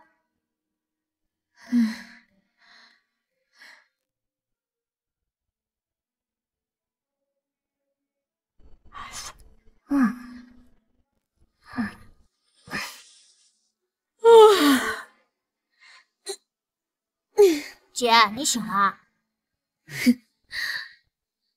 是啊，你说谁家弟弟这么聪明，还会破案啊？这算什么？这么简单的案子，非要本神童给你推理一番。说你胖，你还喘上了是吧？本来就是嘛，这么简单的案子，我分分钟破解。哎，你又是没日没夜的忙。你这是薯片吃多了中毒了吧？行，你要这么聪明，我考考你啊。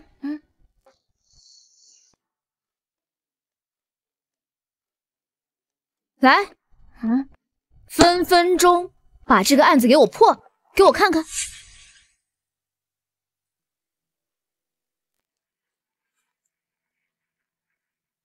去年12月份的案子，大半年了。好家伙，档案这么厚，还没查出来。死者宋东，男，51岁，食品厂老板，与妻子离异多年，有2个已经结婚的女儿。去年12月13日晚10点左右，工厂保安周路在巡视时，哎，门怎么没关啊？发现老板宋东死于总经理办公室，而后报警，警察随后赶到现场。经法医现场勘查，宋东是坐在椅子上，被人从后面用塑料绳勒住脖颈，窒息而死。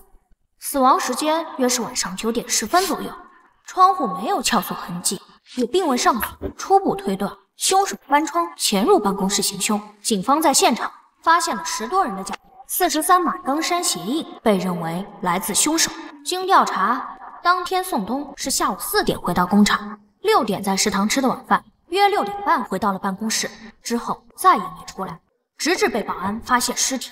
保安发现前，最后进入了案发现场，是采购部负责人康婷婷向宋东汇报过期面粉退货情况。来，案发后半个月，我们根据上百份口供，最终确定这3个嫌疑人。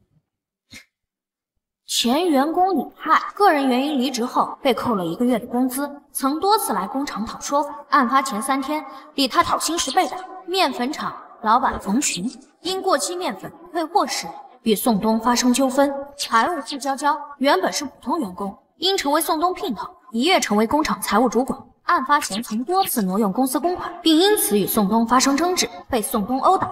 此时工厂人尽皆知。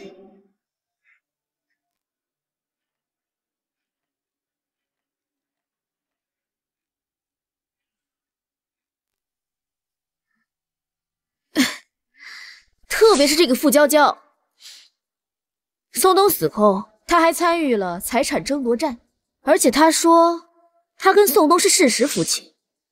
在调查的第2个月，就把他列为了头号嫌疑人。虽然他有不在场证明，而且以他的体力不可能杀人，但也不排除有雇凶杀人的可能。可是我们警方在随后的调查里没有任何结果。姐，你们所列的这3个嫌疑人，可能调查的方向全错了。你有什么发现？还没有。没有？你说个屁呀！也不是说没有。唉，案子已经过去大半年了，很多线索都已经被破坏，或者是被凶手隐匿。不过，仅从你带回来的这份档案来看，我有10几个怀疑对象。10几个？对，站在凶手的角度，考虑到人性，因为利益，因为感情，因为仇恨，熟人作案，预谋杀害。宋东的人际关系太复杂，有很多人被值得怀疑。果然啊。什么？我就不应该给你看卷宗。为什么？小南，你现在虽然是我们警署的名人，大家都说你很聪明，善于推理，可是你毕竟才9岁，没有系统性的学过刑侦。事实上，你能想到的，我们全都调查过，几10个怀疑对象，我们才筛出了这3个嫌疑人。上百号人的专案组，足足查了3、4个月。而且时代不同了，正如你所说，713案，如果再给我们多一点时间，我们肯定能调查清楚王胜利跟张霞的关系。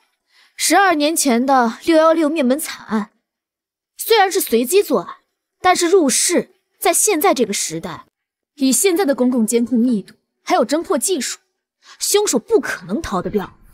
哎，姐，你为了打击你弟弟，还真是煞费苦心啊。小南，我真的没有打击你，你真的很聪明。我也希望你考上警校，成为一名刑警。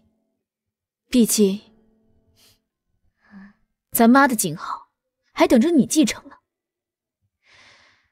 好啦，档案你也看到了，你也没有列出个直接嫌疑人，证明你这一套刑侦推理是破不了案的。而且你才9岁，我也不可能带着你东奔西跑走访调查吧。而且这个案子没有新的线索，根本不可能重启调查。要不是因为这次新案行动，我觉得我们应该试试。姐，你带我去警署吧。你要干嘛？你这里档案不全，最重要的工厂监控只有一些截图照片。只要你给我利用你们警队的资源，我说不定不，我保证3天我给你找到凶手。3天？你刚刚跟我说分分钟，我们上百号人的专案组查了那么久都没查出来，你3天就想破案，牛皮吹上天了吧？哎呀，分分钟只是形容词，只要你给我更全面的案件信息，3天破案绰绰有余。姐，我知道这违反纪律，要不你跟赵叔说说，通融通融。要不你先把监控硬盘拿回来，先让我看看。小南，你说偶尔去警署帮我们参与调查办案，没有人说什么。可是如果是去参与案件的长期侦办，对谁都说不过去。跟赵队说，他可能同意让你去，可是破不了案，我们从上到下多少人要受处分？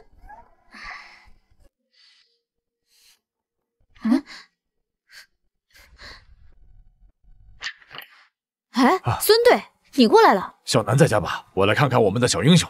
哦，在，进来吧。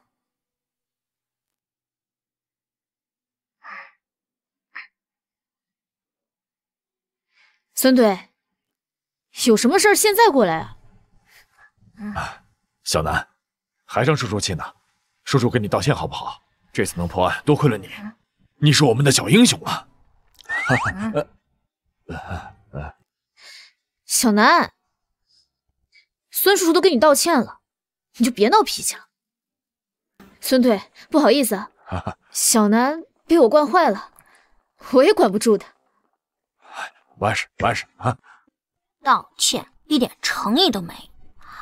啊，你说咱俩打的那个赌啊？不至于，我怕折寿。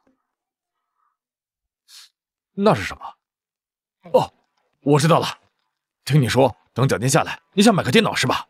这样，你想要什么，叔叔给你买，好不好？哎，我们家里虽然不富裕，买电脑还是买得起的。小南，你别太过分了。没事。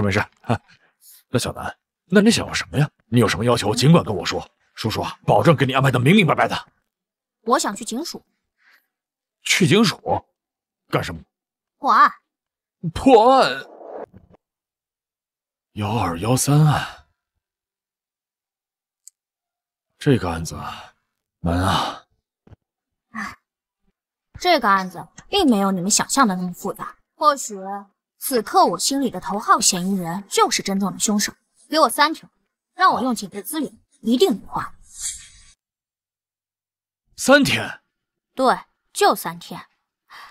唉，这个案子100%是熟人作案，不存在随机作案的可能，我一定查得到。行，走，咱们现在就去队里。不是，孙队，小南他……放心，老郑那边我来说。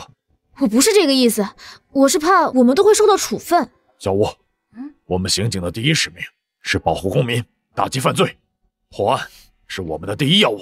在以往的案件侦破中，我们也曾接受社会有能力人士的帮助。在前几年毒虫案中，如果不是曼河大学的生物学教授帮助，我们也不可能破案。小南虽然才9岁，但他的能力是有目共睹的。就这么决定了，快走吧，出了事儿我扛着。孙叔有魄力。哼，你小子肯叫我输了是吧？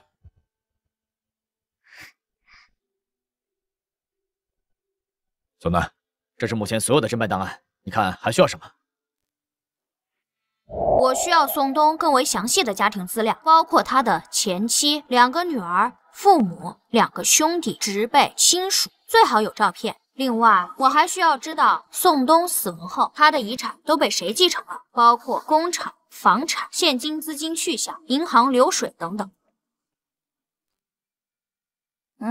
孙叔，咋啦？小南，你现在开始指挥补充侦查了，你是不是真的发现什么了？一些吧，说了你也不信。行，小张、小陈，过来一下，补充侦查任务。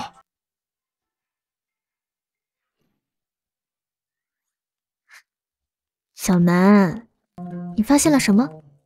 先告诉你姐呗。我乱猜的，不一定对，需要验证。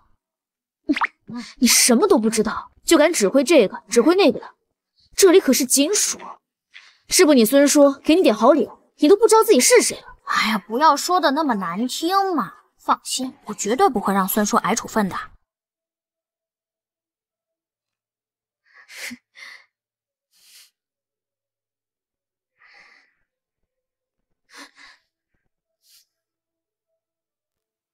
小南，这30倍播放卡得跟 PPT 一样，你这看什么呢？看人呢。人？这个食品厂可是有200来个员工，每天人来人往的，光厂区监控就有12个。你这30倍快进，能看出什么呀？首先，这12个都是广角监控，覆盖范围极大。按照正常人的步行速度，出现在监控里后，半分钟内走不出去，所以我不会错过每一个出现在监控里的任何人。其次，我是神童嘛，我都记得住。哼，哈哈。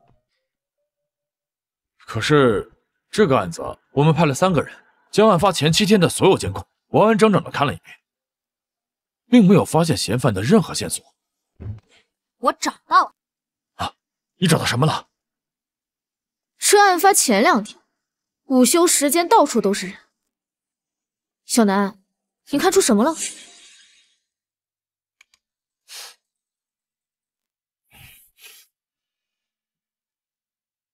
老钱，有事吗？出来说。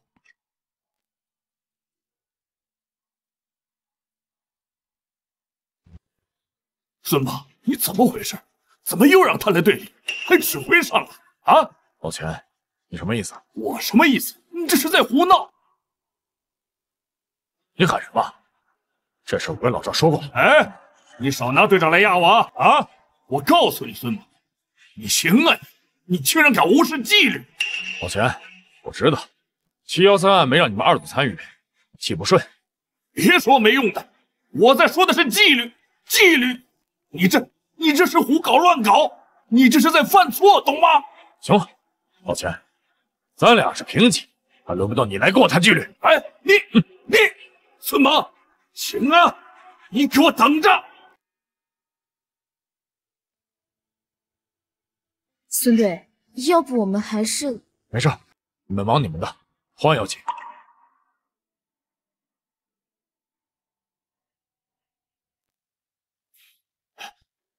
署长，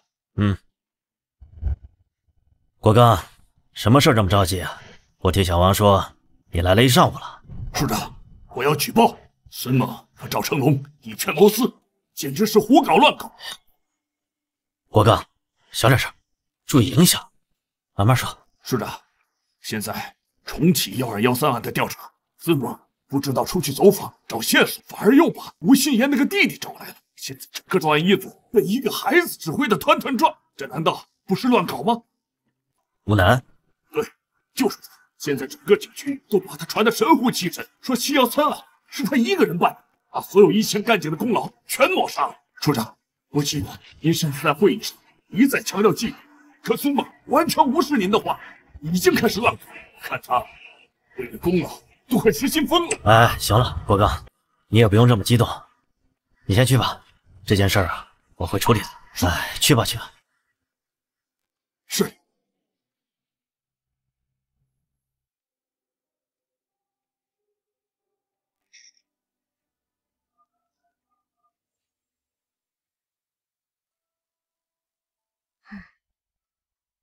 推理到这一步，我几乎可以确认，凶手就是他，因为他在作案前做了充足的准备，所以还需要更多的补充侦查，完善证据链，尤其是他伪造不在场证明的证据，必须查清楚。从逻辑上来讲，他作案的可能性有80%。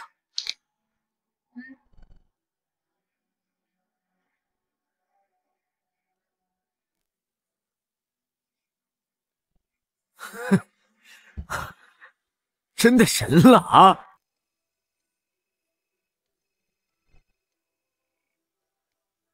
喂，署长，我这正要马上到我办公室来。是。老赵，你这不是瞎胡闹吗？署长，气大伤身，是不是那个钱国刚来过了？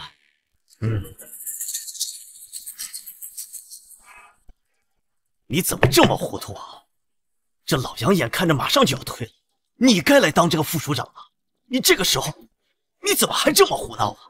就孙猛那个脾气，跟火药桶似的，你怎么也跟着一起？不是，署长，其实什么不是啊？你让一个9岁的孩子来指挥你们，这传出去什么影响？这事如果要传到视听里，你什么责任？我认为我们做刑警的，一切以破案、为被害人讨回公道为目的。至于方法，行，破案，你说的轻松。1213案，当时我们查了多久？派了多少警力？排查了多少人？结果呢？线索全断了。这不是靠简单的推理就能够破的案。我承认，吴楠他确实擅长推理，但他没学过刑侦呐。我劝你啊，不要异想天开。他是个好苗子，但他不是神仙。署长，他只要能破案……哎，停！署长，我实话跟您说了吧，其实1213案，吴楠已经发现了一些非常重要的新线索，基本上可以敲定犯罪嫌疑人了。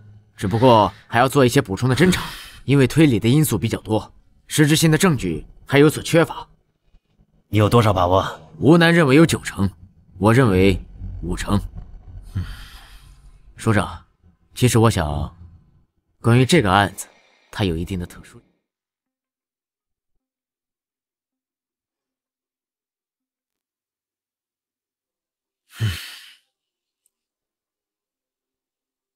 老赵，我再劝你一句，这件事无异于赌上你的仕途。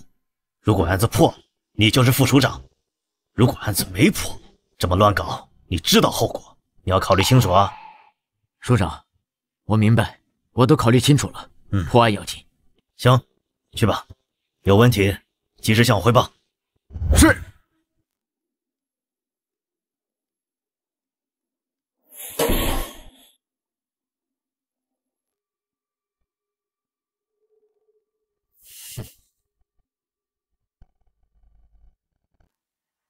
听说了吗？那个1213案没有新线索，还要限期破案，拿什么破呀？唉，我需要嫌疑人案发后到现在的资产变化，我还需要他的通讯记录、各大软件聊天记录，以及嫌疑人更加详细的背景资料、人际关系，主要是他弟弟的资料，全部都有。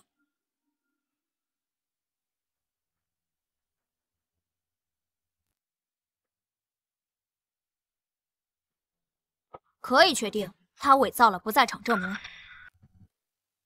抓人吧！好，开始行动。老王，你去联系曼和警方，把所有的资料准备好。老孙啊，监听设备一定带着。OK。等一下，署长的电话。喂，署长，有人向市厅举报，说你们无组织、无纪律，听了一个9岁孩子指挥，胡乱办案。刚才市长亲自给我打了电话，让你们马上停止对此案的侦查。市厅检查组已经在来的路上了。可是我们现在马上就要……没什么可是，等市厅检查组过来，你们准备交代情况吗？老赵，怎么了？有人匿名举报，市厅打来电话，让我们停止一切办案行动。检查组这就下来。谁举报的？这不是添乱吗？赵叔，检查组什么时候到？一会儿吧，中午之前就能到。那还来得及，我们准备一下，我来处理检查组。你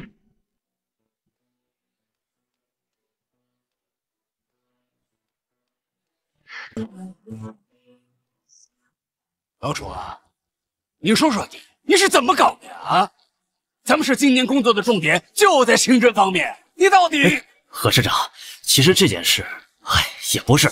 来，咱们进去说吧。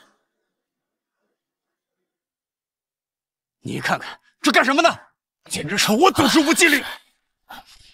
赵成龙呢？你马上把他给我叫过来。是，我马上把他叫过来，向您汇报。您先，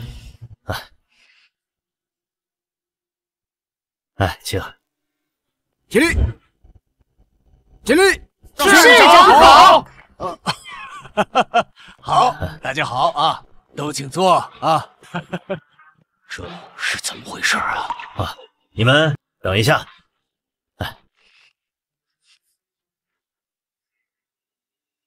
您这是搞什么呀？啊，给我下马威啊！不是啊，何市长，我实话实说了，这个案件有新进展。那个小孩他破了713案，是有能力的。其实不是赵成龙糊涂啊，而且他9岁，他闹啊，我也拿他没有办法。而且案子如果破了，是吧？胡闹，简直就是胡闹！何市长，警员们都等着呢。您看，您来都来了，要不您先……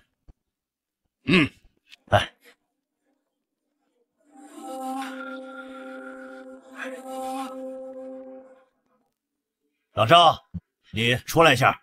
是。市长，小赵啊，你是怎么回事啊？市长，其实1213案我们已经有了突破性的进展，可以马上向您汇报。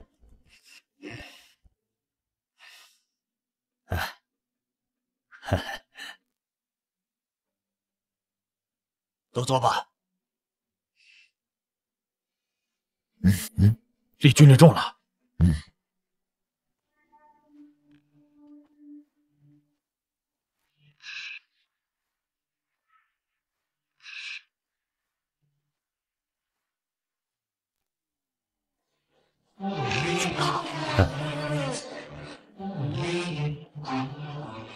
还吃啊？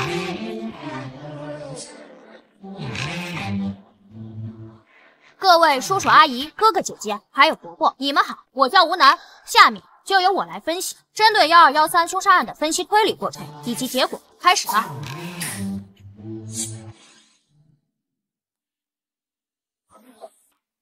从这一点，大家请看，这是1213案死者宋东的人脉关系。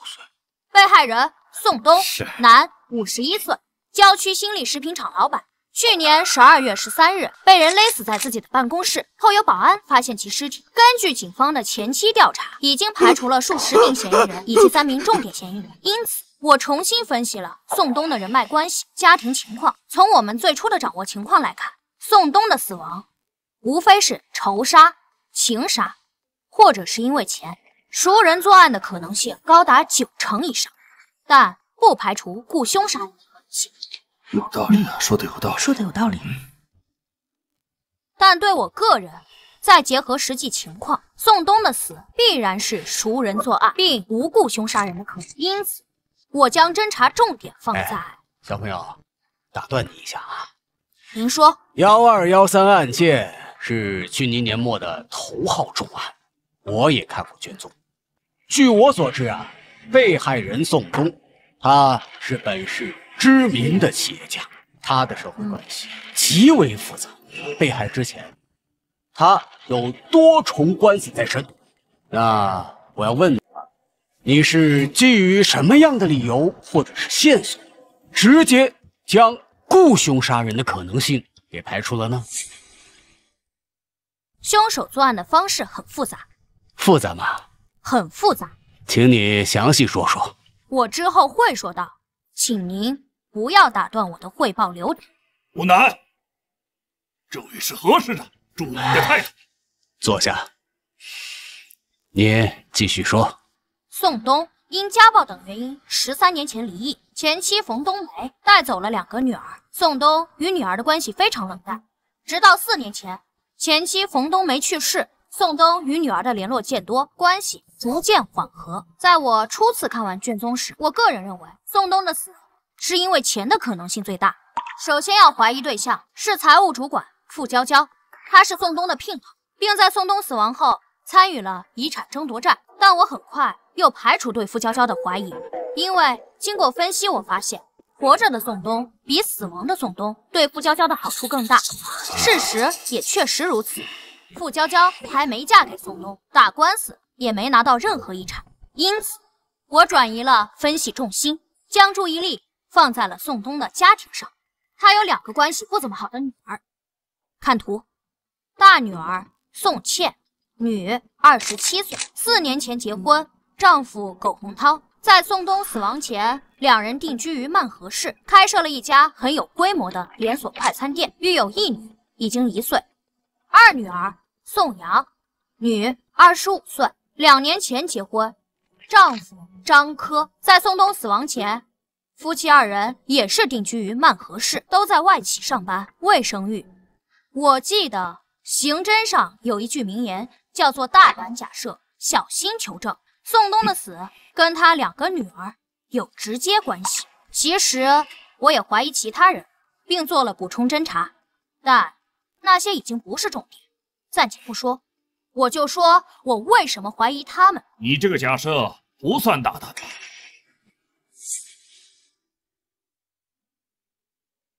宋东死亡后，他的遗产被2个女儿继承，他们成为了宋东死亡的直接受益人，所以在案发后的第一时间都被我们列为了重点怀疑对象。哦，当然也包括他们2个人的丈夫。我当时也在专案组，我亲自带队去曼河进行了调查，他们确实都有充分的不在场证据，所以很快嫌疑就被排除了。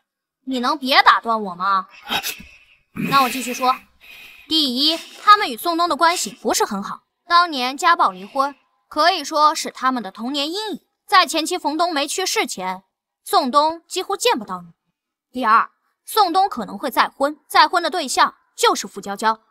宋东51岁，傅娇娇36岁，相差15岁。宋东身体不好，死亡前已经2鬓发白，若2人成婚，可以说是老夫少妻。根据之前的调查取证，傅娇娇与宋茜、宋阳在宋东死亡前3个月有过频繁的通话，而根据之前食品厂财务室员工的证词，傅娇娇曾在电话中与宋茜、宋阳发生过激烈争吵。宋茜、宋阳以及他们的丈夫还来过新力食品厂与傅娇娇发生冲突。为什么？为什么？因为钱。宋冬身体不好，他们怕傅娇娇嫁给宋冬，将来会拿到宋冬的所有财产，甚至他们知道自己与父亲关系不好，他怕宋冬在傅娇娇的蛊惑下提前立下遗嘱，将财产全部留给傅娇娇，所以他们将傅娇娇视为眼中钉。然而傅娇娇没有被害，死的却是宋冬。这部分先推理到这里，我们再来换个角度。请看，这是新力食品厂12个厂区监控，每一个监控都覆盖大量厂区范围，只在厂房后、办公楼后存在监控死角。所以，我认为杀害宋冬的是熟人，才能对新力食品厂熟悉，所以才能在作案前后完全避开厂区监控。宋冬死亡时间是在夜里9点10分左右，凶手是从后窗翻入办公室，从后用绳子勒死了宋冬，又翻窗离开。那么，疑问出现了：凶手是如何打开窗户的？这很重要。怎么打开？当然，可能就是宋冬忘了关窗户。但去年12月，京城早已降温，全天气温维持在12度到17度之间。而警察接到报案，赶到现场时，空调制热是开着的。那么，也就是说，宋冬不应该开窗户。另外，宋冬办公室的窗户是平开式，并非横拉式。此类窗户还有气密胶条，在关闭时，如果不反锁锁好，窗户会弹开缝隙，很难关严。而在正常人使用的情况下来说，关窗户时一定会随手锁上。以上，我有充足的理由判断，被害人宋冬在死亡前理应是在屋内吹着空调。而窗户属于内部上锁状态，而根据现场勘查，窗户已经打开状态，且并未破坏，这就很奇怪了。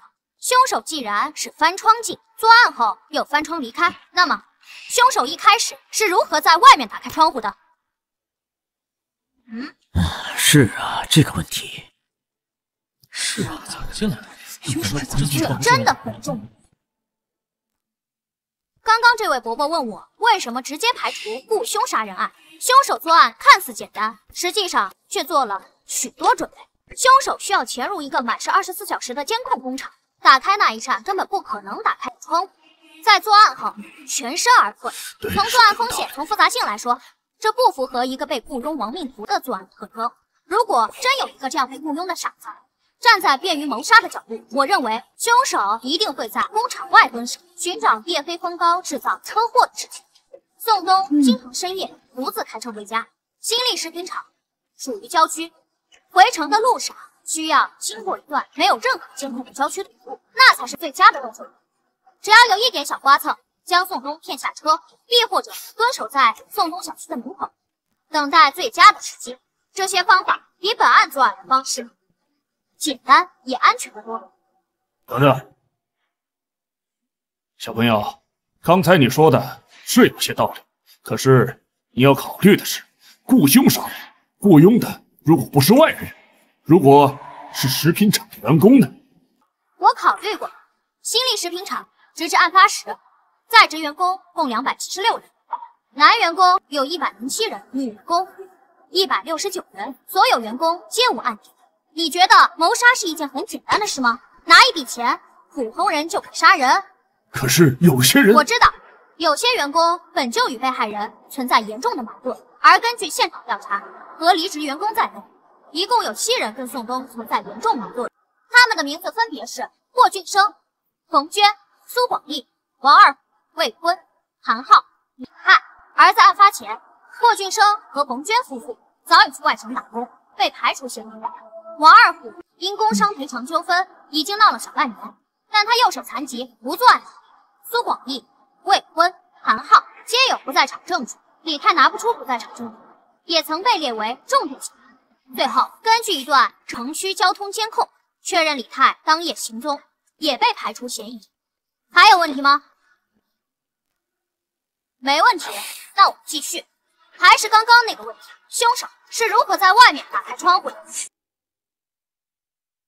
我认为凶手应该提前进了办公室，提前将窗户打开，并将窗户掩好，伪造了窗户锁好的假象。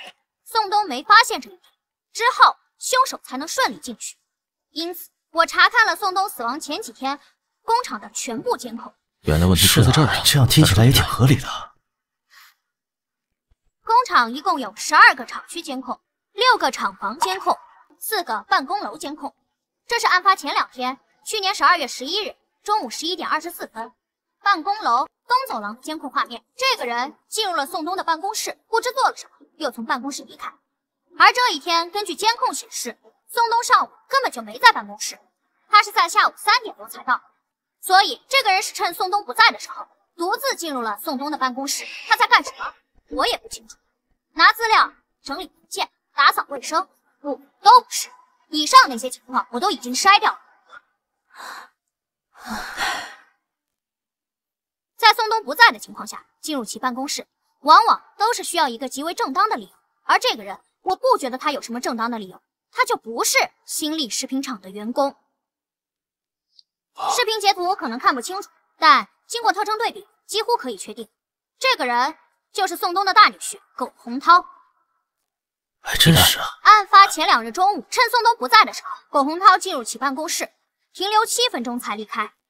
他去做了什么，我也不得而知。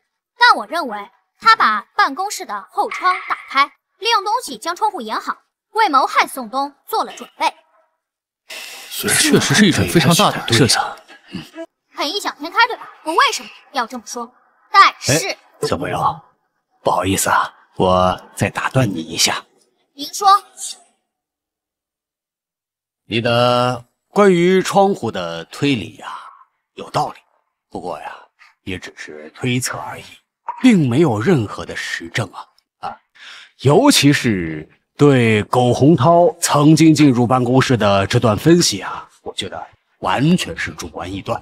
根据我上次看过的报告啊，宋东和大女儿一家在最近的1年内来往极其频繁，而且其女婿苟洪涛也曾经多次去厂里头找过他的岳父宋东。你所发现的这一次啊，其实并非是第一次。那你看啊，我可不可以这样来推测啊？苟洪涛在案发前2日去找宋东，进到厂里之后，发现宋东没有在办公室，他就在办公室坐到沙发上等了一会儿，等过之后他才离开，这样也有道理，对吧？而你呢，直接认为他这么做是为谋杀在做准备，这样是不是过于草率啊？但是我刚刚说了，但是什么呀？确实，仅凭这段监控不足以证明什么。但是，12月11日中午11点24分，苟洪涛走出办公室。11点36分，苟洪涛进入公共食堂。11点51分，苟洪涛走出食堂，点了一支烟向北走。11点52分，苟洪涛从1号厂房北侧的监控下经过。11点56分、12点03分、12点09分、12点15分、12点36分、12点44分、12点48分，苟洪涛分别从1号厂房南、工厂南墙、西侧甬道转角，2号厂房、工厂南墙、工厂西墙、2号厂房、东厂东墙、办公楼向东北角的监控下经过。工厂一共有12个厂区监控，在短短的1个小时内，全部拍到了苟洪涛的身影。这说明什么？他在干什么？说明他今天进入办公室后不知道做了什么，先去食堂吃了饭，而后趁着中午人多，厂区各处都是人的时候，混在人群里，以最不起眼的方式抽着烟，假装打着电话，走走停停，围着工厂转了完整一圈，仔细观察工厂地形。更重要的是，观察了监控。苟洪涛认为，只要趁着中午人多，三三两两抽烟闲聊，他混在人群中，就算被监控拍了下来，每个监控画面里的人都不一样，也没人会发现他。正常情况下确实如此。前期调查中没人发现这个，但我发现了，并将信息串联到了一起。而我所截取的这些，都是苟洪涛不仅从监控下经过，还在观察监控。这不是正常人该有的举动。就算有人注意到1次2次也就算了，没有人会全都看一遍。而苟洪涛全都看了。最后12点53分，苟洪涛进入门卫监控室，停留了6分钟离开。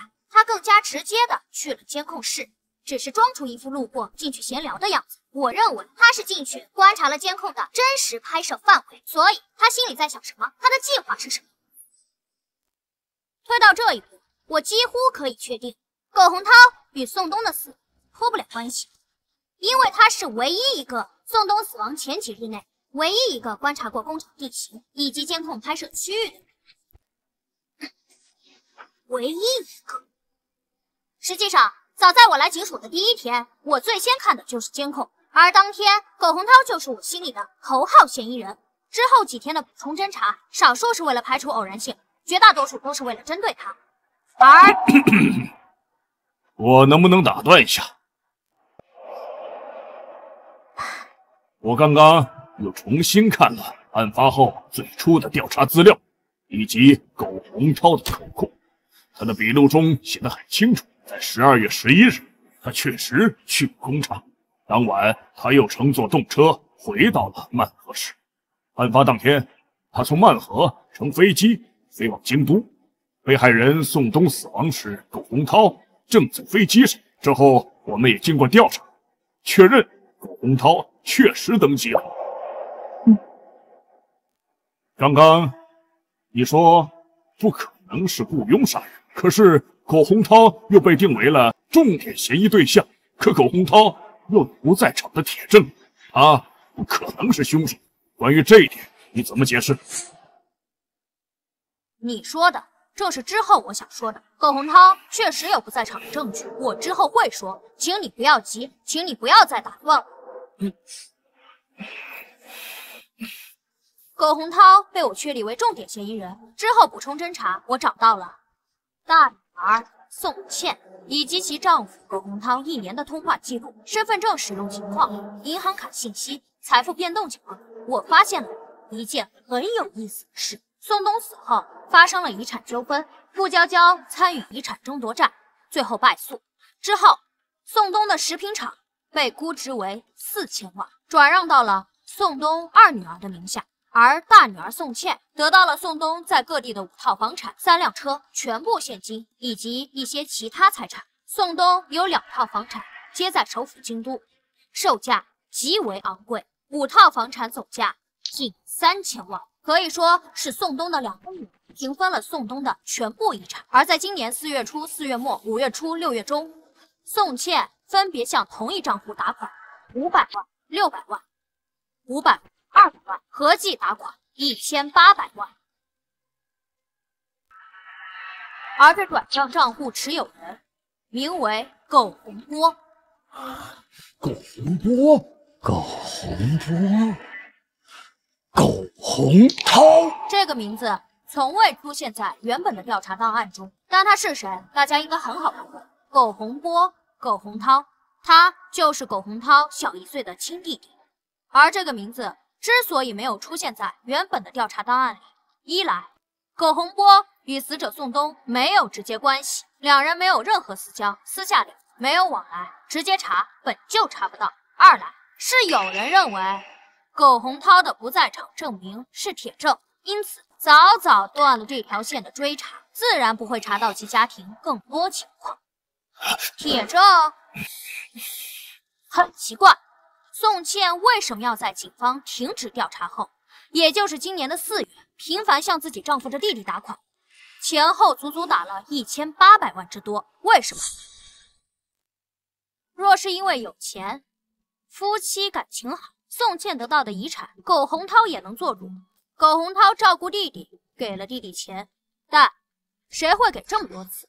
前后已经给了1800多万，谁会这么大方？我觉得这很有问题。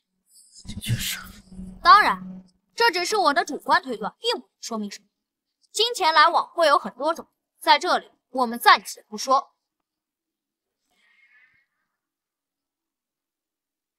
我们再来说苟洪涛，他是我心中的头号嫌疑人。他在案发前的种种举动太反常，我们就先假设他就是杀害宋东的凶手。那么出现一个核心问题：苟洪涛的作案动机是什么？这上来动机是什么呀？凶杀案最重要的就是杀人动机，这是一切前提的开始。苟洪涛，男，30岁，曼河本地人，是个拆二代。22岁大学毕业后，曾换过多份工作。24时认识了现任妻子宋茜。4年前，26岁的苟洪涛与宋茜结婚，两人共同经营快餐店。去年的4月，宋茜为苟洪涛生下一个女儿。值得一提的是，被害人宋东却没有参加女儿的婚礼，他没有收到邀请。直至前妻冯冬梅去世后，宋东听说主动联络了女，双方关系才逐渐缓和。苟洪涛的作案动机是什么？如果是怕傅娇娇强夺财产，死的也应该是傅娇娇，而不是宋东。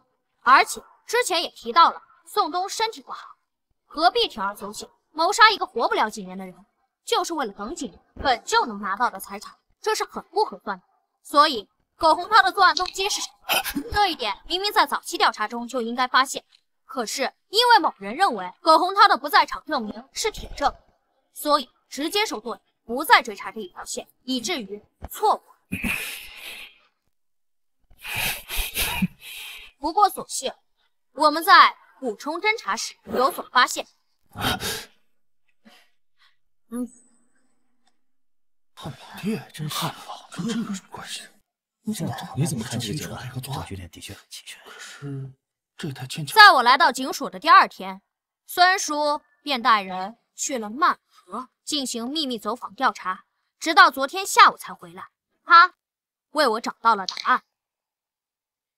6年前，苟洪涛开了一家名为汉乐堡炸鸡快餐的快餐店。同年认识了宋茜，2年后两人结婚，一起经营这个快餐店。3年前，快餐店开展连锁经营，直至2年前，快餐店扩大到5家店经营。但在那之后，汉乐堡炸鸡快餐由盛转衰。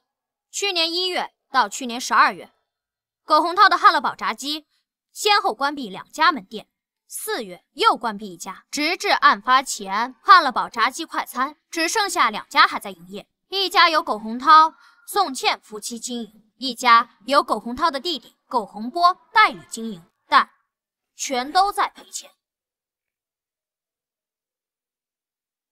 去年1月到去年11月，苟洪涛夫妇的财产急剧缩水，2家店的店租、快餐材料成本、水电、人工开支等等，每月高达14万，其中店租就要有7万。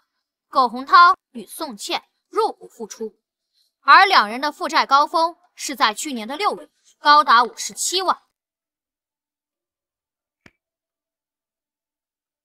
去年6月，宋茜收到一笔打款60万，这笔打款正是宋茜的父亲，本案死者宋东。父亲帮女儿，理所当然，这笔钱暂时解决了宋茜和苟洪涛的财政危机。但还清欠款后，两人手里依旧没多少钱，甚至连一家店1个月的租金都付不起。去年7月末，宋东再次送钱20万。去年8月末，宋东又一次给宋茜打款20万。3次打款，合计打款100万。但在那之后，宋东再没给过宋茜钱，他很显然不想为女婿填那个救不活的无底洞。去年11月末，苟洪涛2家店先后停业，房东封店，并扣留所有的桌椅摆设、厨房设备，并追讨房租。12月13日，宋东被杀。我认为，假如杀死宋东的是他的女婿苟洪涛，那么苟洪涛的作案动机就是因为钱。苟洪涛的事业处于崩溃边缘，他需要大量的现金来拯救。去年5月份，女儿的诞生加大了家庭的负担。在曼河市这种大城市，养育一个孩子的成本非常高。还有，看这里，这是一份来自于宋东姘头食品财务主管傅娇娇的笔录。傅娇娇可以证实，去年8月份，宋茜、苟洪涛夫妇曾来到了新力食品厂，因为钱的问题与宋东大吵一架。宋茜甚至还断绝父女关系，并以不让宋东看望自己的外孙女为威胁，希望能从宋东手中得到一些资金支持。同时，傅娇娇也交代，因为这件事，她也曾与宋东发生过激烈争吵。她对宋东入股汉乐宝炸鸡的事持反对派。是的，傅娇娇不了解宋茜、苟洪涛的财务状况，甚至以为夫妇俩是冲着自己来的，让宋东对汉乐宝炸鸡店入股，扩大经营，不过是借口，是为了转移宋东的财产，防着自己罢了。但有一点可以明确，宋东、傅娇娇、宋茜、苟洪涛夫妇三方曾发生过激烈的争吵，核心问题只有一个：钱。综上所述，宋茜与苟洪涛夫妇有足够的动机来谋害宋东，他们需要马上得到宋东的所有财产来拯救自己的人生，甚至整个计划的制定者不是苟洪涛，而是宋茜。宋茜与宋东本就没什么感情，若说有，也是恨。宋东在他幼年时给他留下了难以抚去的阴影，还因为傅娇娇的存在，很难从宋东手上得到钱。多重因素作用下，才有了这次凶杀案。这是一件惨绝人寰、有违人伦、性质极其恶劣的事故。当然，以上皆是基于目前线索的推理结果，但我认为这就是真相。宋茜与苟洪涛本就是幕后元凶，由此产生了一个新的疑问。你一直在回避一个问题。什么问题？明知故问。都说了，苟洪涛具有不在场的铁证，案发时他正在飞机上，他怎么杀？为什么？不具备雇凶杀人的可能，也是你说的。让你解释，你倒是解释啊！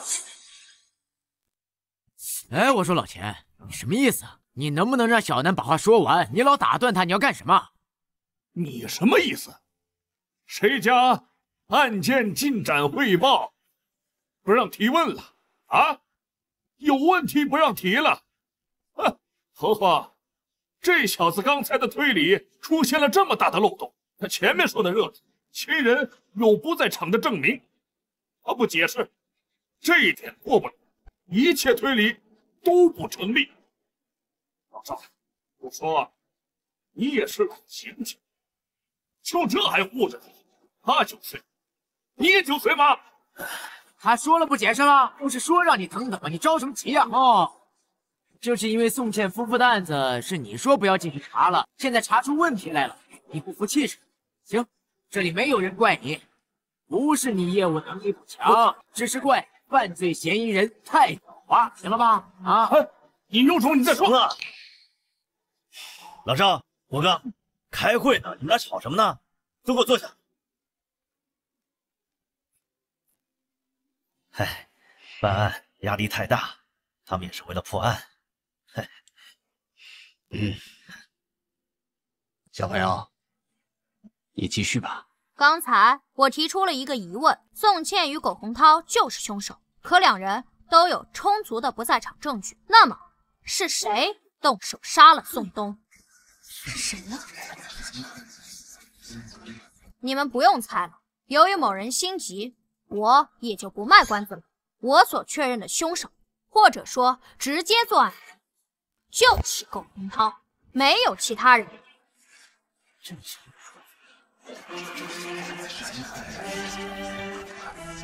哎，他不是有不在场证明吗？他怎么杀？其实最开始推理到这里，我也很疑惑，明明线索都指向了苟洪涛，可是苟洪涛在案发时都已经登机了，他不可能作案。那么是谁杀了他？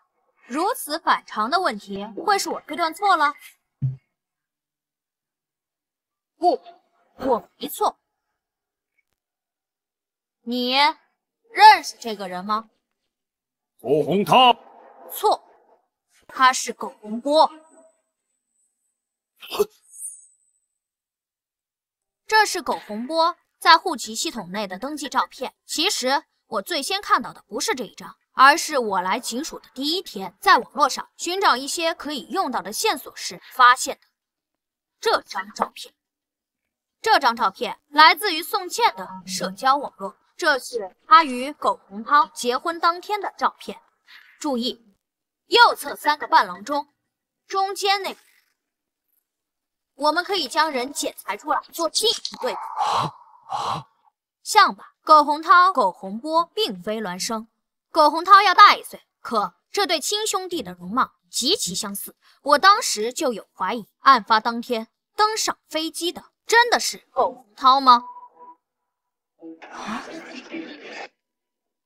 当然，这只是我的猜测。现实里真的会有人利用替身的方式来制造不在场证明而实施谋杀吗？就像电影中一样离奇，制造不在场证明的类型很多，何必搞得如此复杂？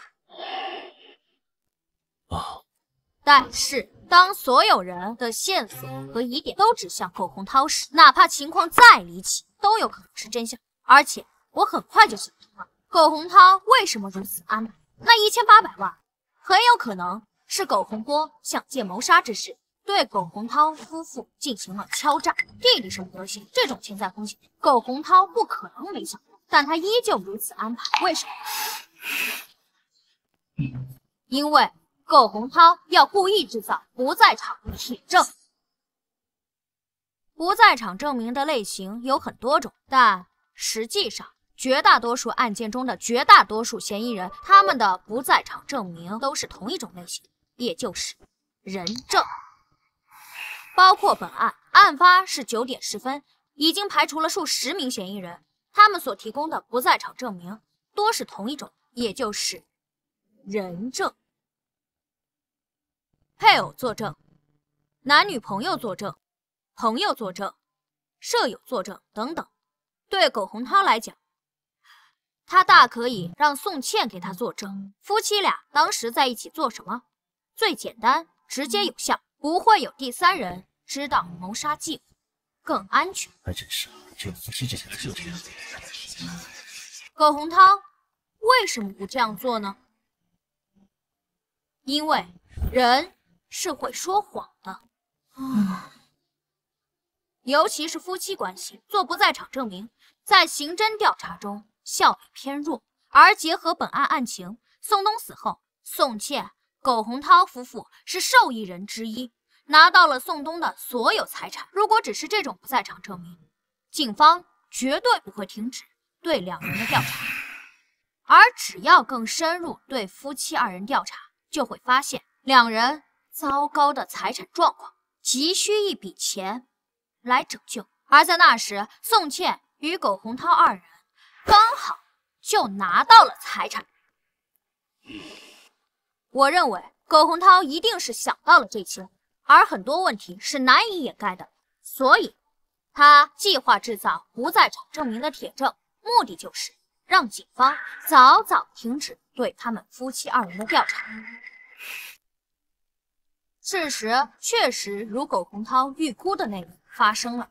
专案组曾去曼河对夫妻2人进行调查，调查结果，案发时宋茜在家里照顾女儿，有保姆作证，而苟洪涛则在曼河飞京都的飞机上。专案组拿到了苟洪涛的登机记录与安检影像，至此终止了对夫妻2人的调查。这就是苟洪涛想要的结果。当然，以上种种也是我的大胆推测，还需要小心求证，需要找到2兄弟苟洪涛与苟洪波身份互换的证据。你找到了？我找到了。苟洪涛被我列为头号嫌疑人后，我们对近1年的通话记录、银行账单、身份证使用情况等进行了全面调查。我们还向通讯运营商申请苟洪波案发前后的手机定位信息，就是这份。以目前整个东南所用的通讯技术，还无法对每个用户进行实时精确定位，但早可以做到区域性定位。比如说，当有人来到冰城时，手机信号会被基站捕获，从而收到一条冰城欢迎你的短信。而这份文件足以证明，在去年的12月13日，案发当天以及次日，苟洪涛手机信号出现在冰城，直到案发第2天下午，才又在漫河出现。而这份文件足以证明，苟洪波的手机定位于去年的12月13日22点18分，手机信号出现在京都，而这个时间本该是苟洪涛抵达京都下飞机、手机开机的时间。还有，这是苟洪波的身份证，于案发当日在冰城开房记录。因为时间已经过去大半年，我们在补充侦查时并没有拿到酒店监控记录，早就覆盖掉。但似乎也不重要。根据以上线索，我们可以得知，案发当夜，哥哥苟洪涛坐飞机抵达京都，而手机信号却出现在了冰城；而弟弟苟洪波在冰城开的酒店，手机信号却出现在了京都。这对吗？总不可能两人手机同时被偷，又刚好互换城市了。很显然，两人互换了身份证，这是最合理的解释。苟洪波持有苟洪涛的身份证，从漫河登机飞往京都，而苟洪涛持有苟洪波的身份证，在冰城落脚，伺机行凶。最后，这是案发现场唯一一个能够指向凶手的线索，位于被害人办公以后43码的登山靴鞋印。43码是常见，但恰好苟洪涛就是43码。综上所述，苟洪涛有足够的动机，观察过作案地形，不在场证明明显伪造，其体貌特征也符合现场的采集证据，他就是本案的凶手。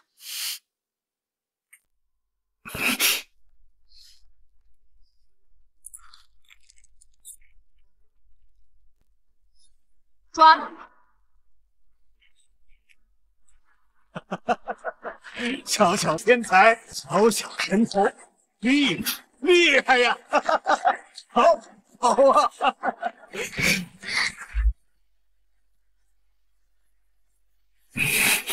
厉害呀！精彩！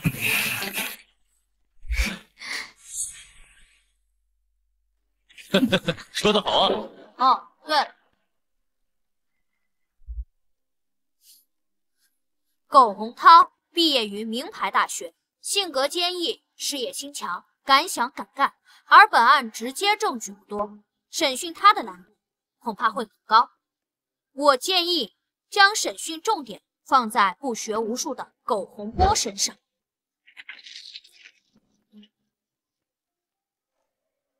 你们凭什么抓我呀？我犯了什么罪？凭什么抓我呀？苟洪波，你哥苟洪涛可是都招了，你还想扛到什么时候？招了？招什么？跟我有什么关系？他跟我们说呀，你杀了他的岳父宋东，并且在事后瓜分了1800万，他可交代的清清楚楚，你还想抵赖吗？啥？我杀的？不是你还能是谁？坦白从宽，抗拒从严，否则……不是我，不是我呀！人是我哥杀的，是苟洪涛杀的。怎么可能啊？他当时是在飞机上。是我在飞机上的，是我呀！哦，我交代，我全都交代。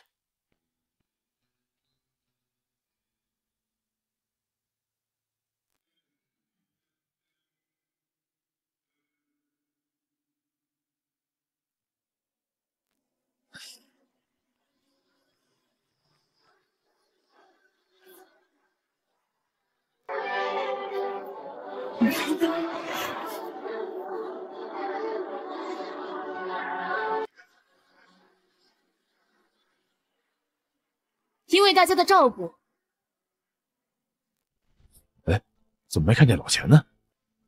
体检出现了问题，住院了，恐怕要病退了。真病了？听说还是小南告诉他的。别看这两个人不对付，小南还是救了他一命。这小子还真神呀！是啊，连破大案，刑侦天才。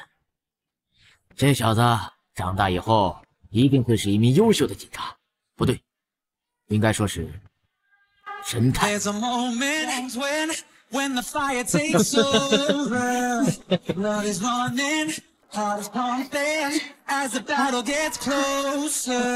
这么聪明呢？我们的小神探，好可爱呀！